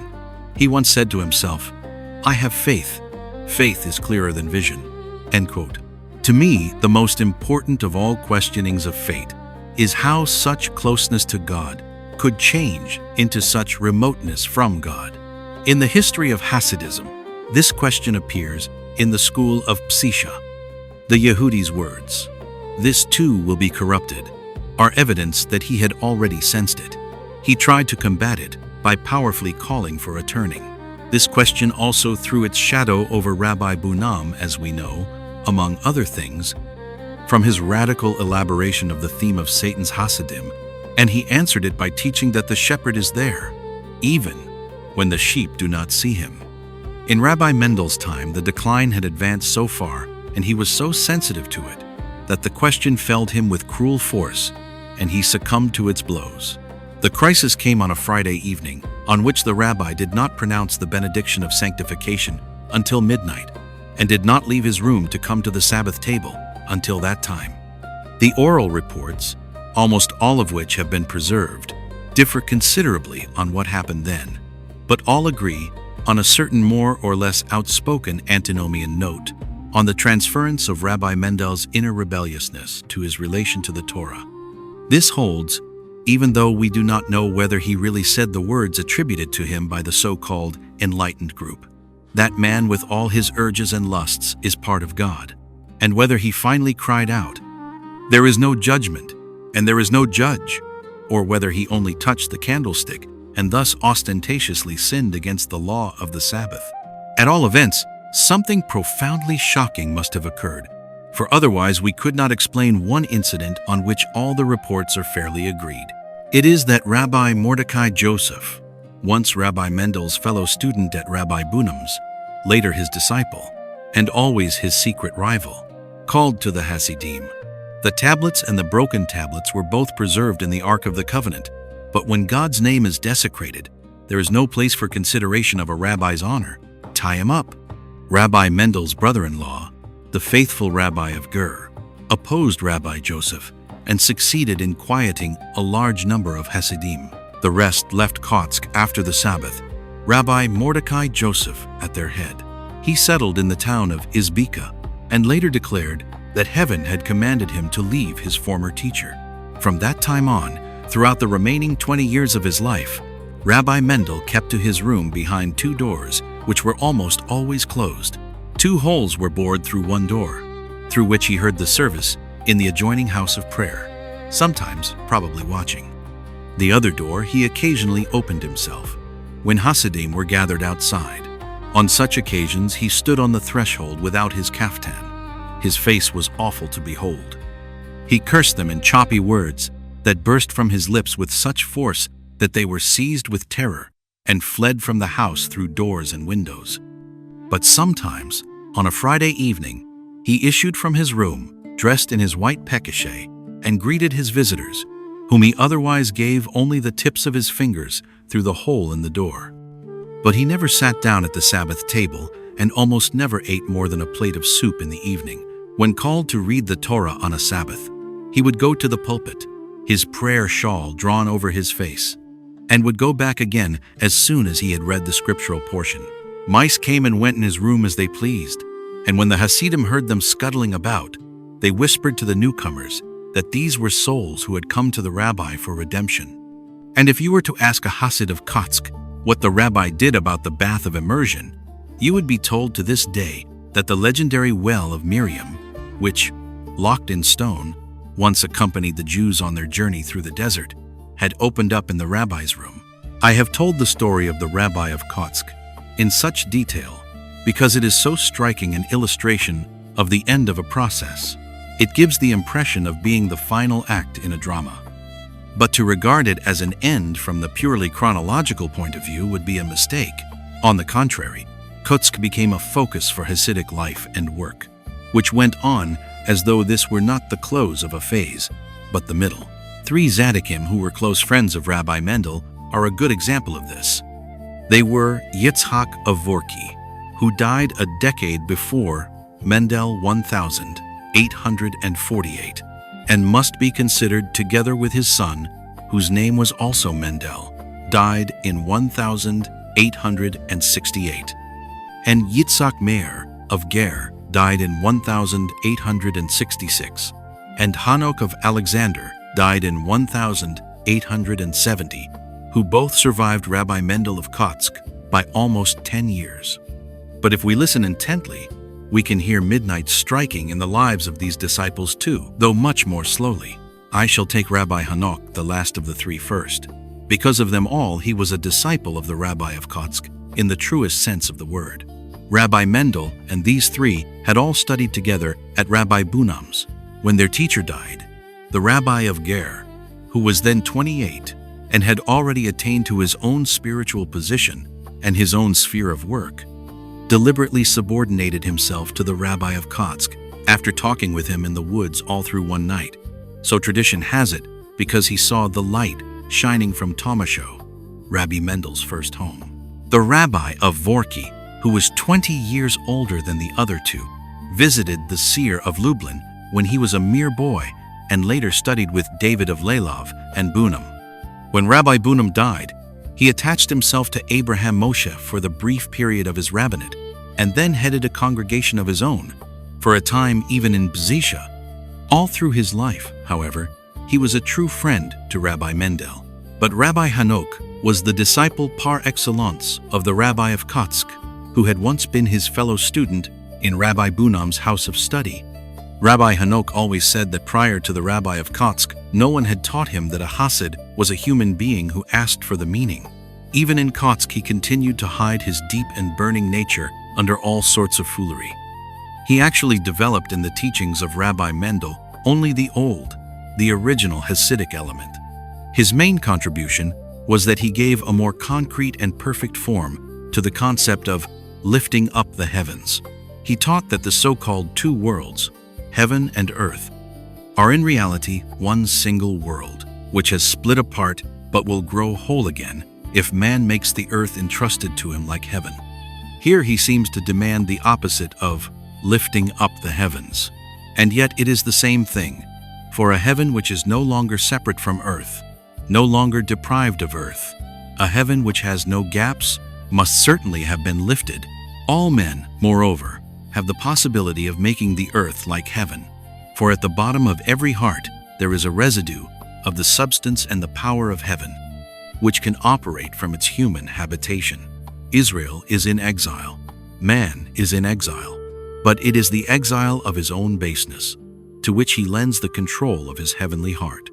This must be taken as the point of departure for man's sharing in the redemption. Here we have the classical Hasidic teachings in a new form, approaching the views even of the era in which we are living. The parable of the Maggid's disciple, Rabbi Aaron of Karlin, about the negation of the ego, reappears in a new practical form when we hear that Rabbi Hanok never referred to himself as I, because that pronoun belongs to God alone. But melancholy, though not despairing utterances, such as his words concerning the aging of melodies, testified to his deep insight into the decline of Hasidism and its need for regeneration. In contrast, the brilliant sayings of Rabbi Yitzhak Meir of Ger cannot be worked into a unified and relatively independent doctrine like those of Rabbi Hanok. The Rabbi of Ger was an aphorist, somewhat like Rabbi Israel of Rizhin, whom he resembled in other respects as well. He too was a representative tzaddik of far-reaching influence, but he concerned himself with and represented the social and cultural affairs of Polish Jewry to a far greater extent than the Rabbi of Rizhin, and he spoke of himself with a humble self-criticism quite foreign to Rabbi Israel. His critical and yet not hopeless attitude toward the movement, whose decline he recognized, is expressed very clearly in a certain description, surely not without reference to his own experience, which he drew in his old age, of a congregation which had everything: a leader and members and a house of study and all the appurtenances. Suddenly Satan bore out the innermost point, but everything else remained just as it was, and the wheel kept on turning, only that the innermost point was lacking. He was speaking intimately to his grandson, but suddenly the description wrested a cry from him: God help us! We must not let it happen. Rabbi Yitzhak of Vorki, the third of the three disciples of Kotsk, was also given to self-criticism, but he did not have such clear-cut resolution in the face of the declining movement. This noble man, who among all the disciples came closest to the mature wisdom of Rabbi Bunam, seems not to have realized the problems of that late hour. But I think that what he said about the seemingly hopeless and yet not hopeless turning of the great sinner goes beyond the sphere of personal experience. His son, Mendel of Vorki, on the other hand, gave direct and forceful expression to the crisis, not so much in one or the other of his sayings, as through his silence. The variations handed down to us on the theme of his silence form a curious picture. With him, silence is not a rite, as with the Quakers, nor is it ascetic practice, as with some Hindu sects. The Rabbi of Kotsk called it an art. Silence was his way. It was not based on a negative principle, nor was it merely the absence of speech. It was positive and had a positive effect. Mendel's silence was a shell filled with invisible essence, and those who were with him breathed it. There is a story of how he met another tzaddik for the first time, how they sat opposite each other for an hour in complete silence, somewhat like Aegidius Street, Francis's disciple, and Street Louis of France, and both derived benefit from this experience. He spent a night of silence with his Hasidim, and they felt themselves uplifted toward the one. There is no doubt that silence was his special kind of fervor of Hasidism. But it was not only that. When he himself spoke of silence, though not of his own, which he never touched on directly, he did not interpret it as soundless prayer, but as soundless weeping, or as a soundless scream. The soundless scream is the reaction to a great sorrow. It is in general the Jew's reaction to his own great sorrow. It befits us. By reading between the lines, we discover that it is particularly his. Mendel of Vorki's reaction to the hour in which the present too is corrupted. The time for words is past. It has become late. Shalom Shachna of Probishch. The Hen and the Ducklings. Rabbi Shalom Shachna, the son of Abraham the angel, lost both his parents when he was very young, and grew up in the house of Rabbi Nahum of Chernobyl, who gave him his granddaughter to wife. However, some of his ways were different from Rabbi Nahum's and unpleasing to him. He seemed to be very fond of show, nor was he constant in his devotion to the teachings. The Hasidim kept urging Rabbi Nahum to force Rabbi Shalom to live more austerely.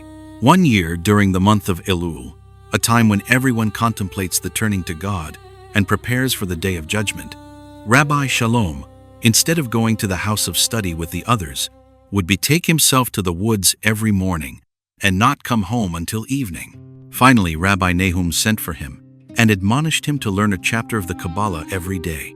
and to recite the Psalms, as did the other young people at this season. Instead, he was idling and loafing in a way particularly ill becoming to one of his descent. Rabbi Shalom listened silently and attentively. Then he said, "It once happened that a duck's eggs were put into a hen's nest, and she hatched them. The first time she went to the brook with the ducklings, they plunged into the water and swam merrily out. The hen ran along the bank in great distress, clucking to the audacious youngsters to come back immediately lest they drown. 'Don't worry about us, mother,' called the ducklings. 'We needn't be afraid of the water. We know how to swim.'" The powerful prayer. Once on the eve of the new year in the house of prayer, while Rabbi Nahum of Chernobyl was reciting the afternoon prayer with great fervor, his grandson-in-law, Rabbi Shalom, who used to recite this prayer at the reader's desk, suddenly felt a sinking of the spirit. All around him were praying with great concentration, but it needed all the strength he had just to utter one word after the other, and to grasp the simple meaning of each word. Afterward, Rabbi Nahum said to him, "My son, how your prayer took heaven by storm today. It lifted up thousands of banished souls." In peace. Once, when Rabbi Shalom Shachna happened to be staying in a small town of the district of Kiev, the old Tzaddik, Rabbi Zev of Zhitomir, arrived to spend the Sabbath there. On Thursday evening, Rabbi Shalom prepared to leave and went to bid Rabbi Zev farewell.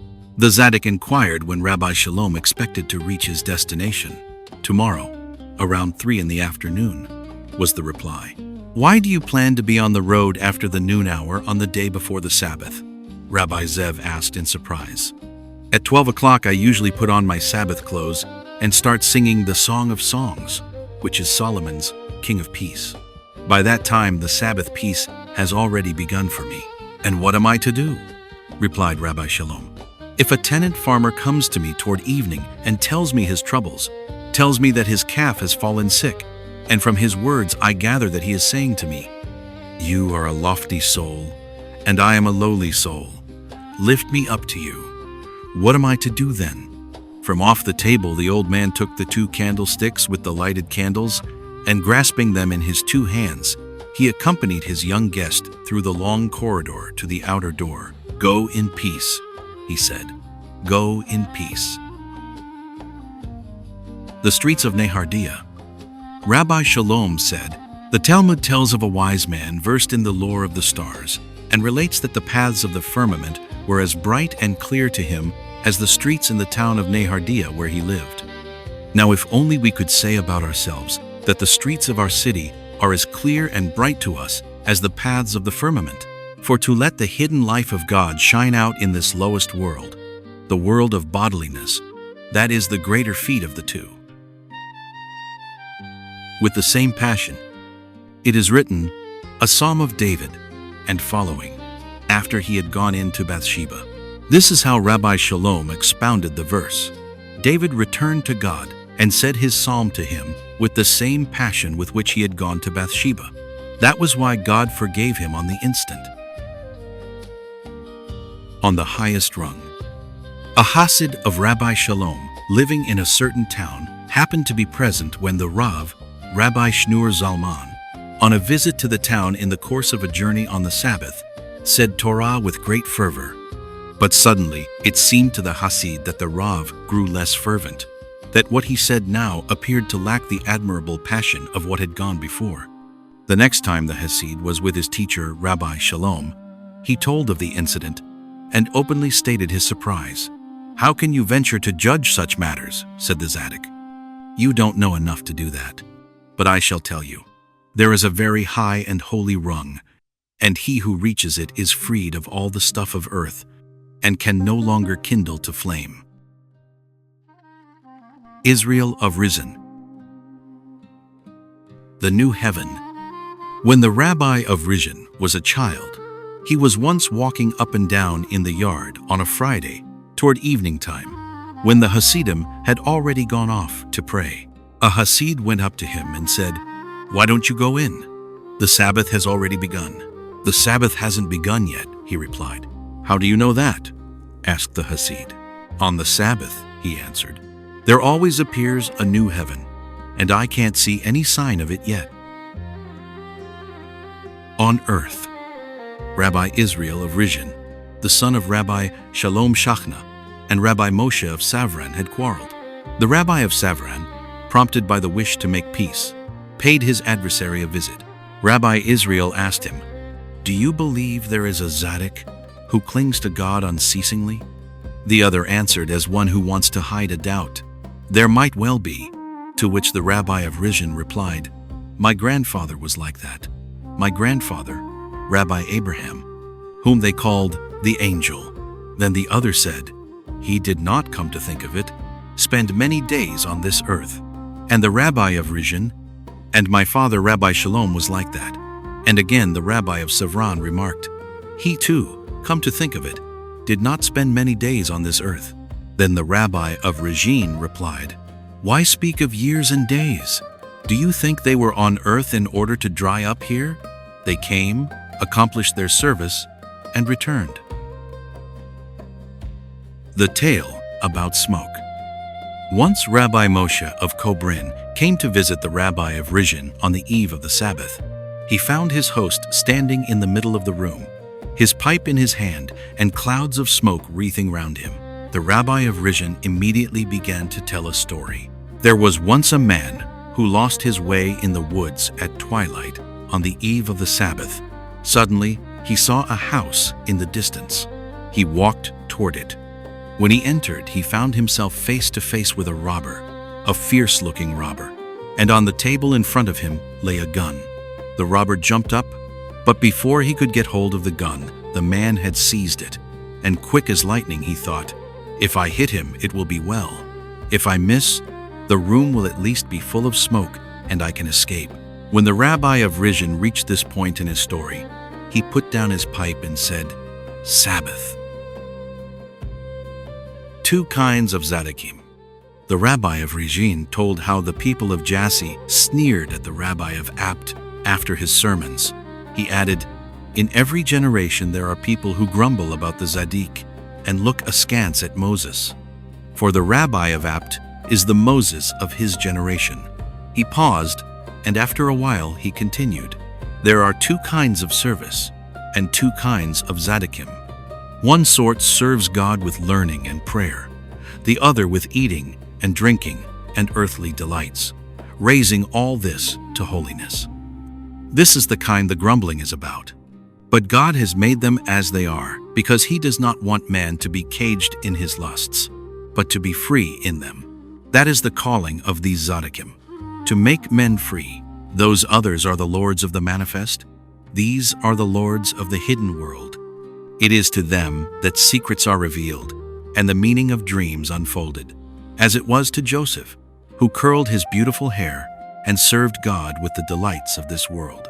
On another occasion he spoke about the verse, the heavens are the heavens of the Lord, but the earth hath he given to the children of men, saying, there are two kinds of tzaddikim. Those of the one sort learn and pray the livelong day, and hold themselves far from lowly matters, in order to attain to holiness, while the others do not think of themselves, but only of delivering the holy sparks which are buried in all things back to God, and they make all lowly things their concern. The former, who are always busy preparing for heaven, the verse calls the heavens, and they have set themselves apart for the Lord. But the others are the earth given to the children of men. Sig 9. Tzaddikim and Hasidim. The Rabbi of Rizhin said, just as the holy letters of the alphabet are voiceless without the vowel signs, and the vowel signs cannot stand without the letters, so tzaddikim and Hasidim are bound up with one another. The tzaddikim are the letters, and the Hasidim who journey to them are the vowel signs. The Hasidim need the tzaddik, but he has just as much need of them. Through them, he can be uplifted. Because of them, he can sink, God forbid. They carry his voice. They sow his work in the world. Suppose that one of the Hasidim who come to me is on the road and meets a carriage full of so-called enlightened passengers.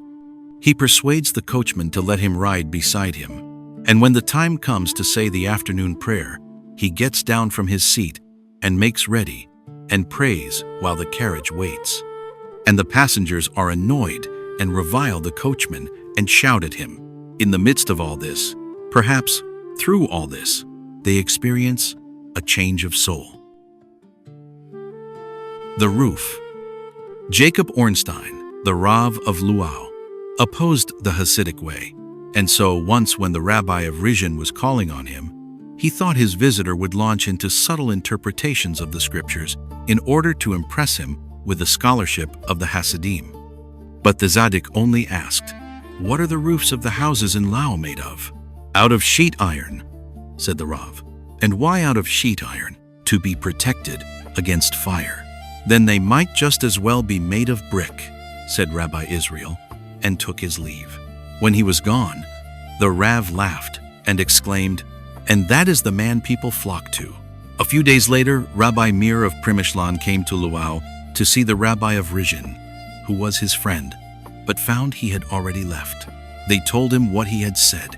His face lit up and he said, "Truly, the roof, the heart of the man who watches over the congregation, should be of brick, so shaken with all their sorrows that it threatens to break every moment, and yet endures.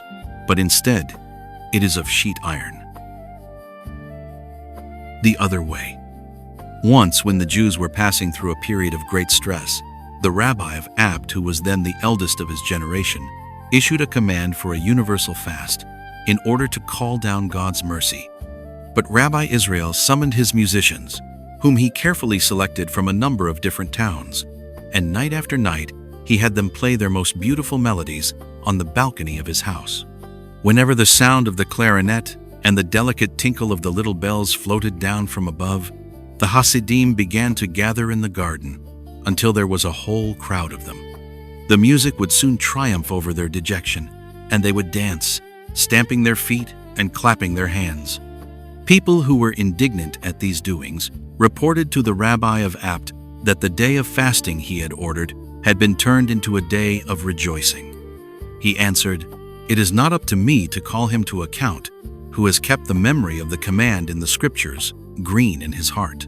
And when ye go to war in your land against the adversary that oppresseth you, then ye shall sound an alarm with the trumpets, and ye shall be remembered before the Lord your God." The counter-ruse. Several mitnagdim of Sanok came to the rabbi of Rizhin when he was passing through their city, and complained to him, "In our congregation we pray at dawn, and after that we sit wrapped in our prayer shawls, with our phylacteries on head and arm, and learn a chapter of the Mishnah. Not so the Hasidim. They pray after the hour set for prayer has passed, and when they have finished praying they sit down together and drink schnapps, and yet they are called the devout, and we the adversaries." Leib, the rabbi of Rizhin's servant, was seized with an irresistible desire to laugh.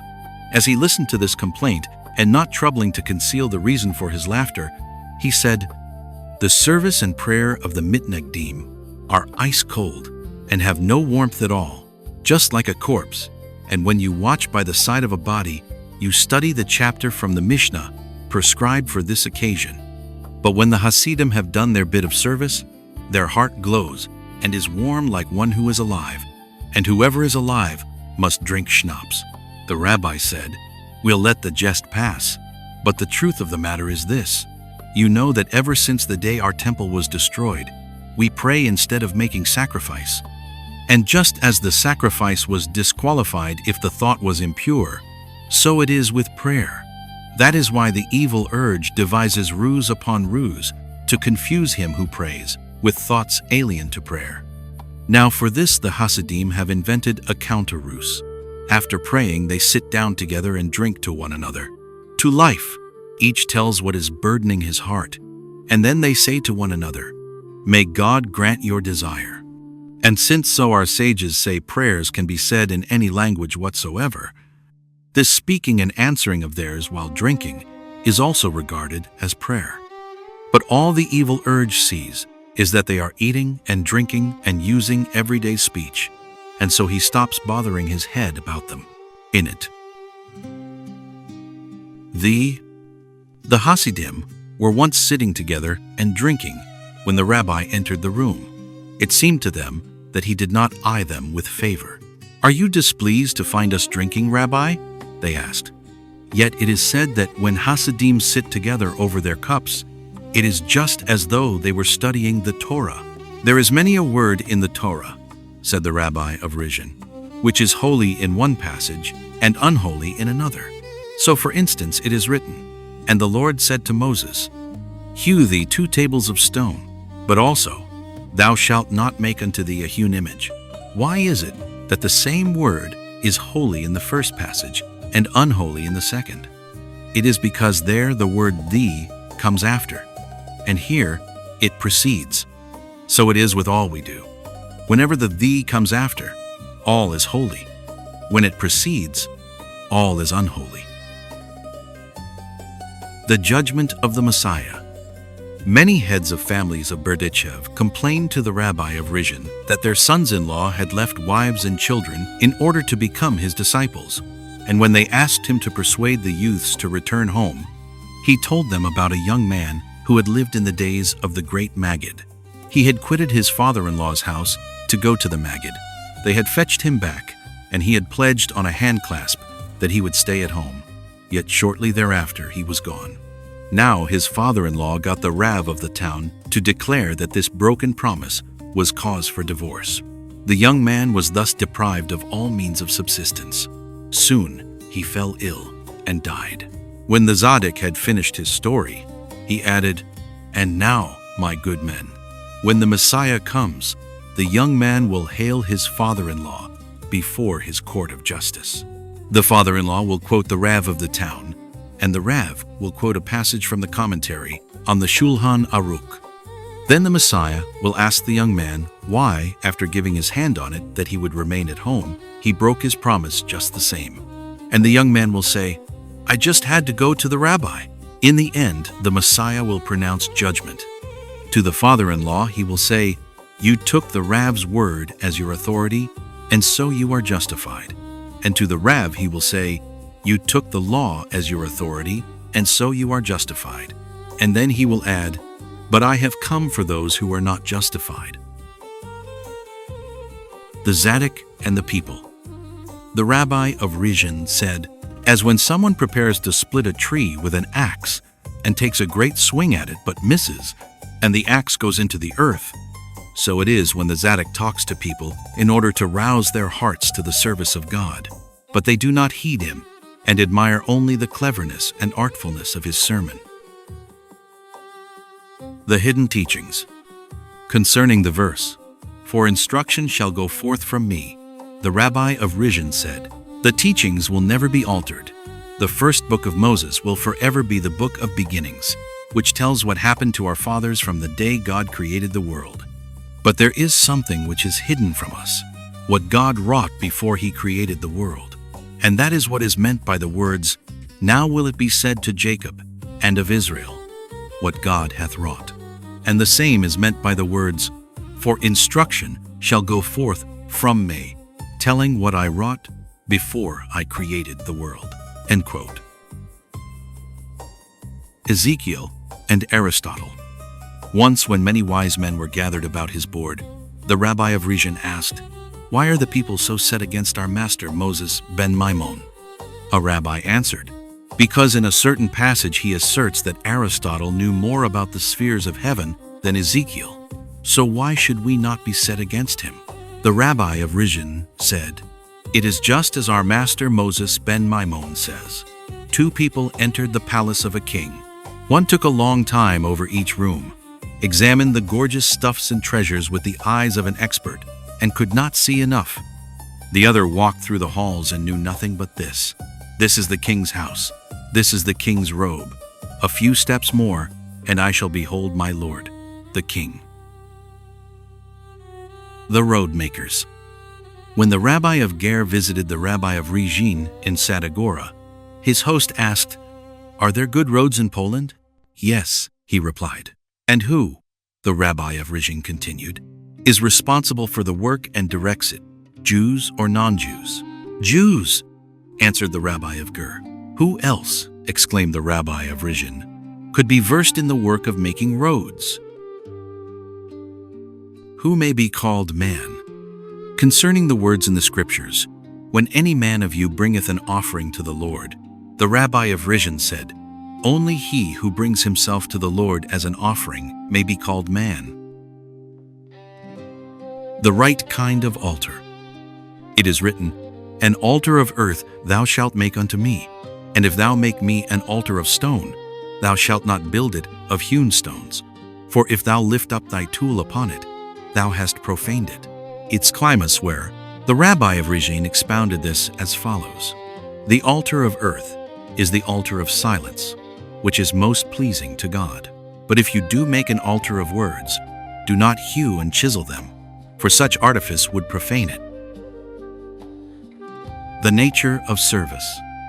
The rabbi of Rizhin said, this is the service man must perform all of his days, to shape matter into form, to refine the flesh, and to let the light penetrate the darkness until the darkness itself shines, and there is no longer any division between the two. As it is written, and there was evening and there was morning one day. And another time he said, one should not make a great to-do about serving God. Does the hand boast when it carries out the will of the heart? Walking the tight rope. Once the Hasidim were seated together in all brotherliness, when Rabbi Israel joined them, his pipe in his hand. Because he was so friendly, they asked him, tell us, dear Rabbi, how should we serve God? He was surprised at the question and replied, how should I know? But then he went right on talking and told them this story. There were two friends, and both were accused before the king of a crime. Since he loved them, he wanted to show them mercy. He could not acquit them because even the king's word cannot prevail over a law. So he gave this verdict. A rope was to be stretched across a deep chasm, and the two accused were to walk it, one after the other. Whoever reached the other side was to be granted his life. It was done as the king ordered, and the first of the friends got safely across. The other, still standing in the same spot, cried to him, tell me, my friend, how did you manage to cross that terrible chasm? The first called back, I don't know anything but this. Whenever I felt myself toppling over to one side, I leaned to the other. End quote. Breaking impulses. A young man gave a note of request to the rabbi of Rizhin. He had written to ask God's help in breaking his evil impulse. The rabbi's eyes laughed as he looked at him. You want to break impulses? You will break your back and your hip, yet you will not break an impulse. But if you pray and learn and work in all seriousness, the evil in your impulses will vanish of itself. Suffering. A man who was afflicted with a terrible disease complained to Rabbi Israel that his suffering interfered with his learning and praying. The rabbi put his hand on his shoulder and said, how do you know, friend, what is more pleasing to God, your studying or your suffering? God the Forgiver. The time the rabbi of Rizhin followed the advice of his physicians and went to Odessa to bathe in the sea, a grandson of the famous Rabbi Jacob Emden was living there. His name was Meir, and he had strayed from the path of his fathers. When Rabbi Israel heard about him, he sent for him and invited him to come to Rizhin. He promised that all his expenses would be taken care of. Meir agreed. He had sat at the rabbi's table in Rizhin only a short time when he made complete penance. One day, however, the Tzaddik noticed that he was looking depressed and asked, Meir, my son, what is troubling you? If it is your sins, remember that the turning makes up for everything. Meir answered, why should I not be troubled? After doing penance, I keep returning to sin over and over again as a dog returns to his vomit. And how can I know whether my penance is still accepted? The rabbi of Rizhin touched his arm and said, have you never wondered why we read in the prayer, for thou art a forgiver of Israel and a pardoner of the tribes of Jeshurun? Would it not be enough to write, you forgive and pardon? But just as it is man's way and compulsion to sin and sin again and again, so it is God's way and his divine compulsion to forgive and pardon again and again. Penance. A confirmed sinner who allowed no evil desire to pass him by came to Rabbi Motel of Chernobyl. handed him a slip on which he had listed the sins he had committed in his life, and asked to have a penance imposed on him. When Rabbi Motel had read the slip of paper, he said, "I am too old to assume the burden of someone who requires such heavy penance. Go to the Rabbi of Rizhin. He is young. He will take it upon himself." So the man went to the Rabbi of Rizhin and gave him the list. And now the Rabbi of Rizhin read the whole long column, the big items and the small, and the sinner waited. Finally the Tzaddik said, "This shall be your penance. No matter what word of prayer you utter, from now until you die, you shall not utter a single word of prayer with empty lips, but you shall preserve the fullness of every word." God and gladness. Concerning the words in the Scriptures, "And it shall be, if thou shalt forget the Lord thy God," the Rabbi of Rizhin said, "It is well known that by every 'and it shall be' in the Scriptures, gladness is meant. Here too, this is what is meant. Here we are told, if you forget gladness and fall into a depression, you are forgetting the Lord your God. For it is written, strength and gladness are in his place." The child thinks of his father. The Rabbi of Rizhin said, "In certain prayer books we do not read, 'Cause us, O Lord our God, to lie down,' but 'Cause us, our Father, to lie down.' For when man thinks of God as God, whose glory fills the world and there is no thing in which God is not, then he is ashamed to lie down on a bed in his sight. But if he thinks of God as his Father, then he feels like a fond child whose father sees after him when he goes to bed, and tucks him in, and watches over his sleep. As we pray, spread over us the covering of thy peace." Afar off. This question was put to the Rabbi of Rizhin. Of the children of Israel standing at the foot of Mount Sinai, it is written, "And the people saw it and stirred, and stood afar off. How shall we interpret this? Is not the entire earth filled with the glory of God? How can one stand afar off from him?" He expounded, "Miracles are for those who have little faith." When Israel saw that God was performing miracles, they knew that they had still to stand afar off. Their hearts stirred, and in spirit they stood afar off at a place which was still befitting to them. But at the same time, they yearned for perfect faith with all the strength of their stirring hearts. To walk with one's own light. A young rabbi complained to the Rabbi of Rizhin, "During the hours when I devote myself to my studies, I feel life and light. But the moment I stop studying, it is all gone.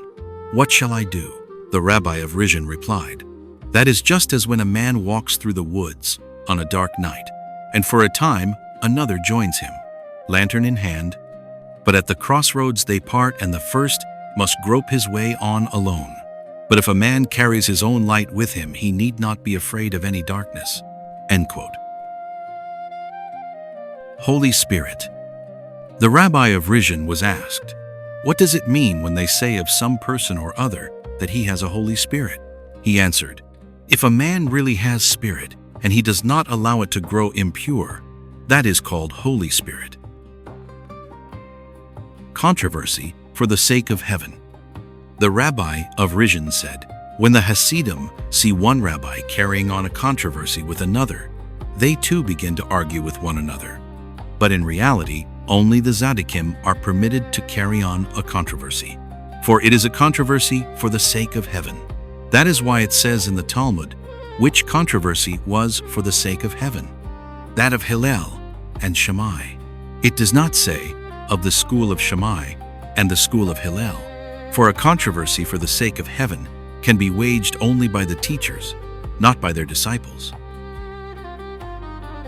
The time for prayer. Once, when Rabbi Israel was visiting the Rabbi of Apt, he waited a long time before saying the morning prayer, something he did quite frequently. When they asked him when he was going to pray, he said he did not know just yet, and told this story. A king had set an hour at which every one of his subjects was to have a free hearing. One day, a beggar came to the palace at another hour and asked to be taken to the king. The guards snapped at him and demanded whether he was not acquainted with the ruling. The beggar said, "I know all about it, but it only holds for those who want to talk to the king about the things they have need of. But I want to talk to the king about what the realm has need of." The beggar was instantly admitted. And so the rabbi of Regine ended his story. How am I to know when I shall pray? A dish of beans. A number of young men came to Regine from a distant town in order to spend the days of awe near Rabbi Israel. When they noticed that he did not keep the prescribed hours for prayer but waited until he was seized with fervor, they wanted to imitate him and also waited, though they did not quite know what for. After the feast of the rejoicing in the law, they went to the rabbi to take leave of him. He gave them his blessing and said, "See to it that you do not delay your prayers, but say each at its proper time. I shall tell you the story of the man whose wife served him a dish of beans for dinner, year in, year out, day after day.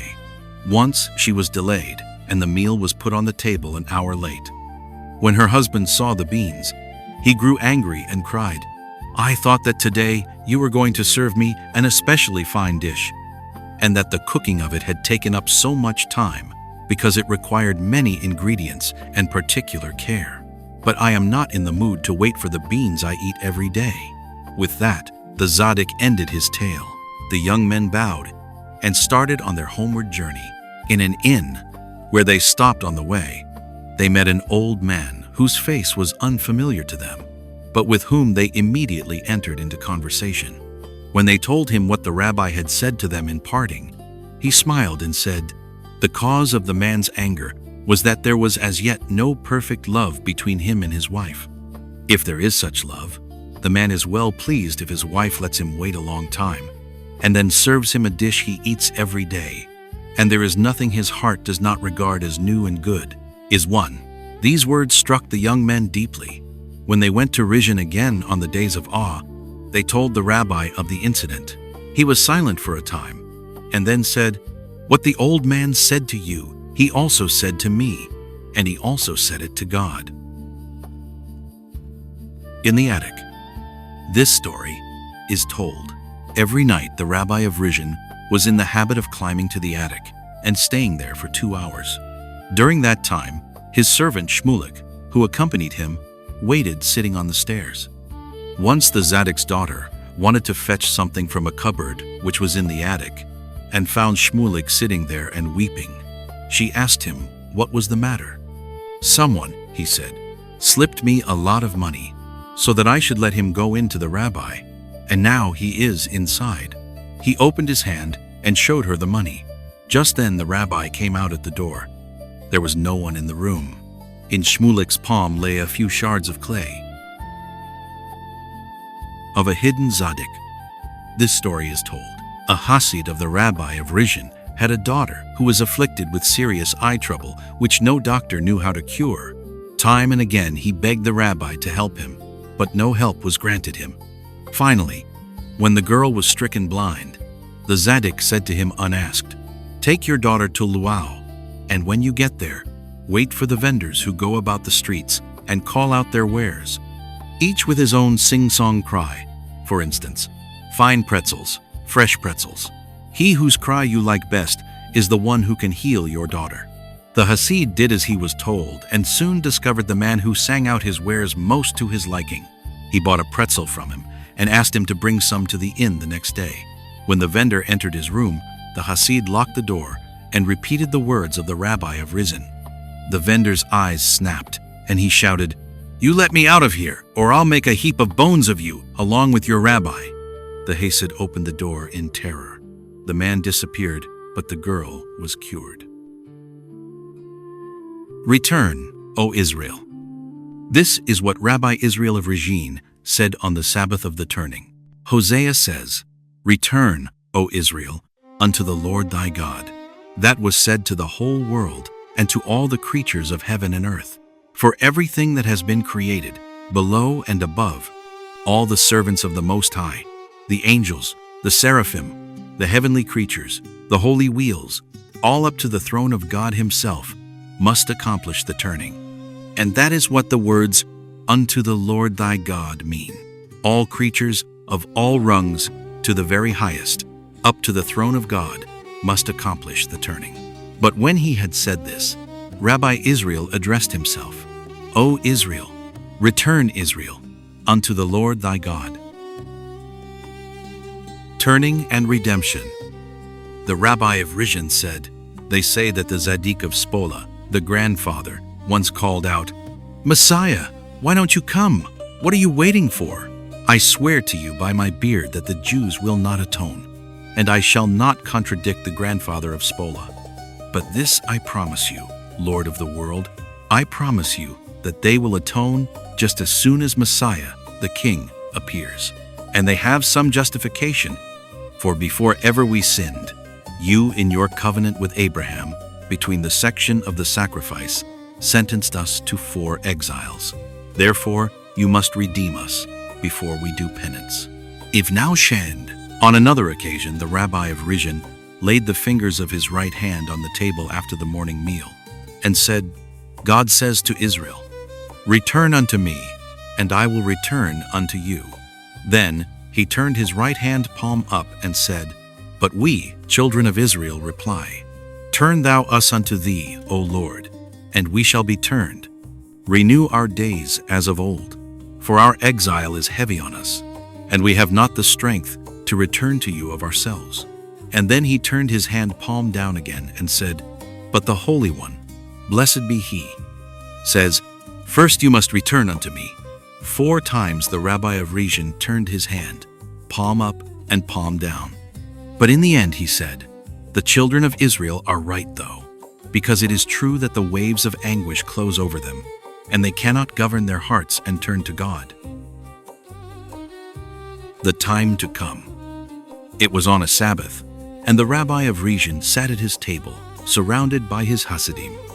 Then he said to them, The days are near when all will be well with the common man, both in body and in soul.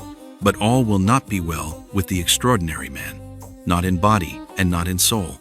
And he will not even be able to recite 1 psalm.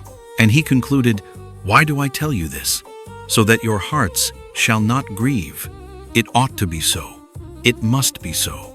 Another time he said, In the last 3 hours before redemption, it will be as difficult to cling to Jewishness as to climb a smooth wall of ice.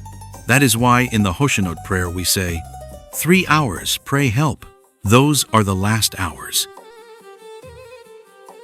Labor pains. The Rabbi of Rizhin said, If a pregnant woman goes into labor in the 8th month, when her time is not yet come, they try to stop her labor. But not so in the 9th month. If the woman goes into labor, then they try to hasten it, so that she may soon give birth. That is why formerly when people called to heaven begging God to free the earth of some misery, their prayer was granted, for the time was not yet come. But now that redemption is near, no prayer which ascends in behalf of the sorrowful world is of avail. But sorrow is heaped upon sorrow, so that the birth may soon be accomplished. Blowing the ram's horn on the Sabbath. On a New Year's Day which fell on a Sabbath, the Rabbi of Rizhin said, On a New Year's Day which falls on the Sabbath, the ram's horn which summons the world to the new year must not be blown. On that day God himself blows the ram's horn, and he certainly knows how to blow. That is why on this day our hope is so wide awake. The source of mercy itself has wakened it. The 2 caps. Rabbi David Moshe, the son of the Rabbi of Rizhin, once said to a Hasid, You knew my father when he lived in Sadagora and was already wearing the black cap and going his way in dejection. But you did not see him when he lived in Rizhin and was still wearing his golden cap. The Hasid was astonished. How is it possible that the holy man from Rizhin ever went his way in dejection? Did not I myself hear him say that dejection is the lowest condition? And after he had reached the summit, Rabbi David replied, He had to descend to that condition time and again in order to redeem the souls which had sunk down to it. The sound of the ram's horn. Rabbi David Moshe told this story. The year he died, my father could no longer go to the house of prayer on New Year's Day. I prayed with him in his room. His service was more wonderful than ever before. When he had ended, he said to me, Today I heard the Messiah blow the ram's horn. The meal at the close of the Sabbath. In his old age, the rabbi of Rizhin spent his summers in the little town of Potok. Once Rabbi Moshe of Kobrin visited him over the Sabbath. That day, the rabbi of Rizhin did not eat the meal at the close of the Sabbath, but sat in his garden in the evening, and the rabbi of Kobrin kept him company. For a long time, the rabbi of Rizhin was silent. Then he said, "We could eat the fruits of this tree in place of the meal, couldn't we?" Then he touched the rabbi of Kobrin's belt and said, "Let's take a little walk." And as they walked, he repeated what he had said before. "Dear Rabbi Moshe, you are a learned man. Is it not true that we are permitted to replace the meal at the close of the Sabbath with fruits?" Then the rabbi of Kobrin understood that the rabbi of Rizhin was speaking of his own end and of his sons, and cried out, "Our holy rabbi, the world still has need of you." But a month and a half after this Sabbath, Rabbi Israel died. Abraham Yaakov of Sadagora. Creatures. On the 15th day of the month, Shavat, the new year of the trees, when they were placing fruit on the table, as is the custom on this day, Rabbi Abraham Yaakov, the eldest son of the rabbi of Rizhin, said, "It is written, when any man of you bringeth an offering unto the Lord, ye shall bring your offering of the cattle, even of the herd or of the flock. All creatures and plants and animals bring and offer themselves to man, but through man they are all brought and offered to God. When man purifies and sanctifies himself in all his members as an offering to God, he purifies and sanctifies all the creatures." Of modern inventions. You can learn something from everything. The rabbi of Sadagora once said to his Hasidim, "Everything can teach us something, and not only everything God has created, what man has made has also something to teach us." "What can we learn from a train?" one Hasid asked dubiously. "That because of 1 second, one can miss everything. And from the telegraph? That every word is counted and charged. And the telephone? That what we say here is heard there." Bird Song. On the Sabbath of Song, when the song from the Torah is read, which Moses and Israel sang at the Red Sea, the rabbi of Sadagora was asked, "Why is it customary to scatter buckwheat grits for the birds on this day?" "A king," he replied, "had a little pavilion where he could be quite alone. It was built well away from all his palaces. Nobody was allowed to enter it but himself, nor could any of his servants set foot in it. Only a songbird shared the room with him, and the king listened to his song, which was dearer to him than all the music of his singers. In the hour when the waters of the Red Sea were divided, all the angels and seraphim sang praise to the Lord, but he was listening to the song of his little bird, Israel. That is why we feed the birds on this day." On the Sabbath of Song. On the Sabbath of Song, when the song sung beside the Red Sea was read, the rabbi of Sadagora said, "It is not written that they sang the song immediately after they crossed the sea. First they had to reach the rung of perfect faith, as it is written, and they believed in the Lord and in his servant Moses. Only after that come the words, then sang Moses and the children of Israel. Only he who believes can sing the song."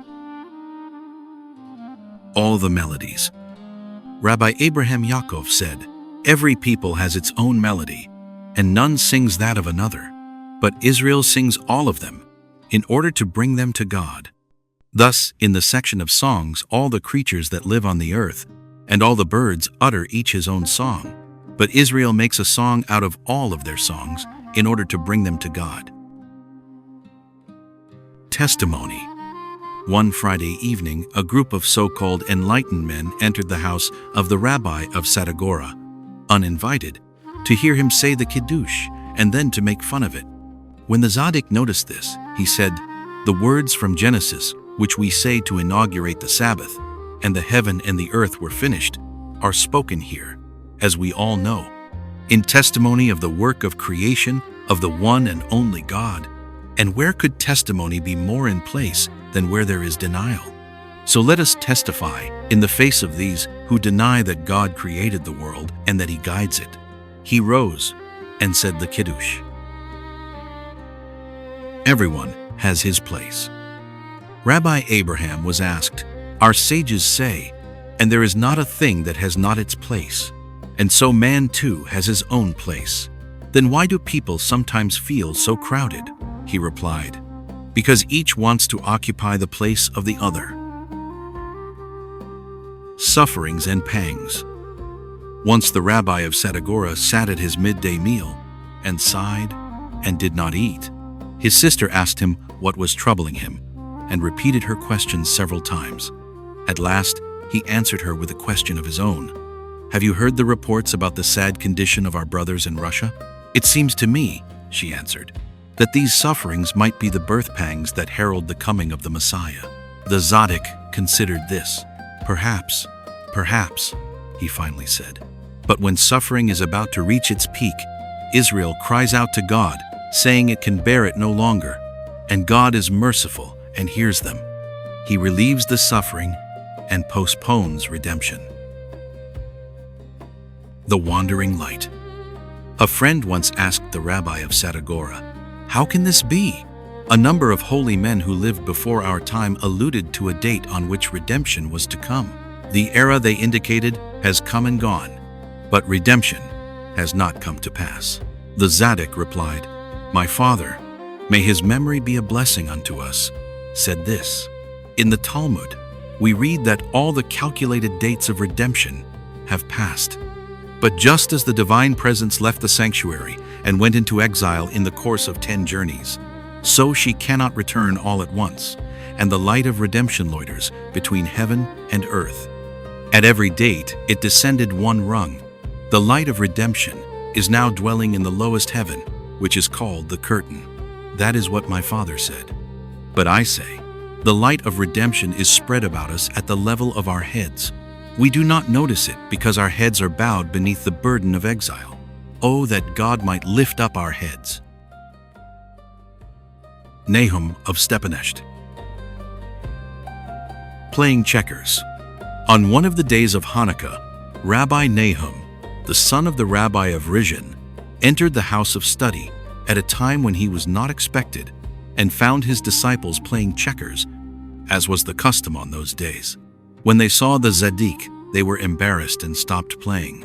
But he gave them a kindly nod and asked, "Do you know the rules of the game of checkers?" And when they did not reply for shyness, he himself gave the answer. "I shall tell you the rules of the game of checkers. The first is that one must not make 2 moves at once. The second is that one may only move forward and not backward. And the third is that when one has reached the last row, one may move to where he likes." The choice. Rabbi Nahum once said to the Hasidim gathered about him, "If we could hang all our sorrows on pegs and were allowed to choose those we liked best, every one of us would take back his own, for all the rest would seem even more difficult to bear." The pious man. In a certain city lived a man whose piety was so much talked of that the people had given him the byname of the Pious One. He fell ill, and when his family heard that several people in the town were going to Rabbi Nahum to beg his blessing, they asked them to mention the Pious One. When they got to the Tzaddik, the people agreed. Along with the slips of paper on which they had written their names, they also gave Rabbi Nahum a slip bearing the name of the sick man, and told him this was a man who was famed far and wide for the austere life he led, and went by the name of the Pious One. The rabbi commented, "I do not know what a pious man is, and I never learned anything about it from my father either. But I fancy it must have to do with a kind of cloak. The material is made of arrogance, the lining of grudges, and it is sewed with the threads of dejection." David Moshe of Chortkov. Who makes the bands of sleep to fall? The Hasidim tell this story. When Rabbi David Moshe, a son of the rabbi of Rizhin, was 7 years old, a fire broke out in his father's house one night. The children were assembled, and David Moshe was found to be missing. His father sent a servant to fetch him. The servant found the boy lying in bed, fully awake, and asked whether he had not noticed that there was a fire.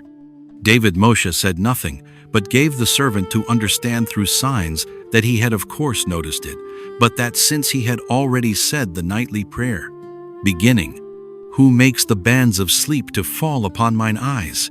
he did not want to interrupt his falling asleep and was certain he would be saved. While the servant was reporting this to the father, the fire died down. The faithful servant. Rabbi Nahum of Stepanest once said this of his brother, Rabbi David Moshe of Chortkov.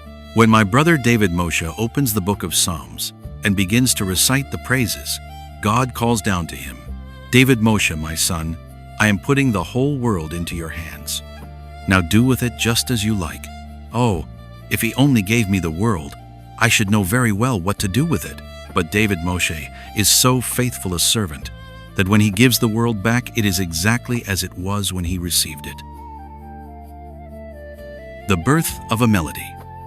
The rabbi of Chortkov once said, "Sometimes it happens that war breaks out between two kingdoms, and the war drags on for 30 years. Then out of the groans of those who fell in battle and the cries of the victors, a melody is born, so that it may be sung before the Tzaddik." In a thick cloud. Rabbi David Moshe said, God says to Moses, "Lo, I come unto thee in a thick cloud, that the people may hear when I speak with thee." There is always danger that the spirit of the Tzaddik may mount too high and lose touch with his generation. That is why God masses the dark cloud of sorrow over the Tzaddik and sets limits to his soul, and then the word which he received can get to the people again. But when sorrow descends upon the Tzaddik, he finds God even in the sorrow, as it is written, "But Moses drew near unto the thick darkness where God was." The meekness of Moses. Once Rabbi David Moshe said with tears in his eyes, "It is written that Moses was meek above all men." How are we to interpret this? He with whom God spoke face to face, and whose work was so mighty, how could he think himself less than all others? The reason is this. In those 40 days which Moses spent on the heights, his body had become pure and luminous, like that of the ministering angels. After that time, he said to himself, "Of what importance is it if I, whose body was purified, give service to God? But if one of Israel, who is still clad in his turbid flesh, serves God, how much greater is he than I?" The scroll of the Torah. Once a new Torah scroll was being dedicated in the house of prayer. Rabbi David Moshe held it in his hands and rejoiced in it. But since it was large and obviously very heavy, one of his Hasidim went up to him and wanted to relieve him of it. "Once you hold it," said the rabbi, "it isn't heavy anymore." The natural way. Rabbi David Moshe once asked after one of his Hasidim who was in great straits and in need of the help of God. The rabbi wanted to know whether that help had been accorded him. He was told that that was not the case, and that the nature of his trouble was such, it was hardly possible to imagine that help could come in a natural way. "Most likely the man has not perfect faith," said the Tzaddik. When he saw that the Hasidim did not understand him, he continued, "At first glance, it seems as though there were no reason to separate the natural way from the supernatural. This event was sent by God, and that other too was sent by God, so why make a distinction? But the distinction is real nevertheless. You know, when the world was created, the flood of light was so unbounded that the world could not bear it, and the vessels broke, and so the light was limited in order that it might be received and contained. And that is the meaning of the natural way, the limiting of the abundance into the bounded measure of the vessels. Now such a vessel is the readiness of man, and the readiness of man is faith. But just as all men have not the same faith, and no man has the same faith at all times, so the bounds of the natural way differ. He whose faith is stronger, whose vessel is more spacious, is accorded a greater measure of the natural way, for that way reaches to the bounds of faith. Yesterday, when your faith was small, you had to seek the help you had need of beyond nature. But today your faith has grown great, and so all the help you are accorded is possible by the natural way. This is the meaning of what is told of Nahshon. the son of Aminadab. When Israel stood by the Red Sea, he leaped into the waters before they were divided. And when they reached his throat, he said, "Save me, O God, for the waters are come in even unto the soul." He did not cry aloud. He spoke in a gentle voice, for his faith was great, and so everything that took place was natural. Praise of this generation. Once on the 8th day of the Feast of Booths, there was great rejoicing at the table of the rabbi of Chortkov. He laughed and asked, "Why are you people so exceedingly happy? Have you had a drop to drink?" "There hasn't been time to drink," they replied. "We stayed in the house of prayer for a long time, and then we came straight to the rabbi's table. We are just happy because of the festival, and because we are with our rabbi. It is true," said he, "that the moment the people of Israel feel the least bit of revelation, they are filled with an overwhelming joy." And after a while, he went on, "I say that this generation of ours, from whom God hides in great secrecy, is better than the wilderness generation. They were vouchsafed that great revelation, of which a serving maid, so it is told, saw more than the prophet Ezekiel saw later on, and they had tremendous spiritual powers, and their master was Moses. But now God is hidden, and our strength is slight, and yet the moment we sense the least bit of revelation, we are uplifted and full of joy. That is why I say, this generation is better than the wilderness generation." From the school of Rabbi Shmelke of Nikolsburg. Moshe Leib of Sasov. By night.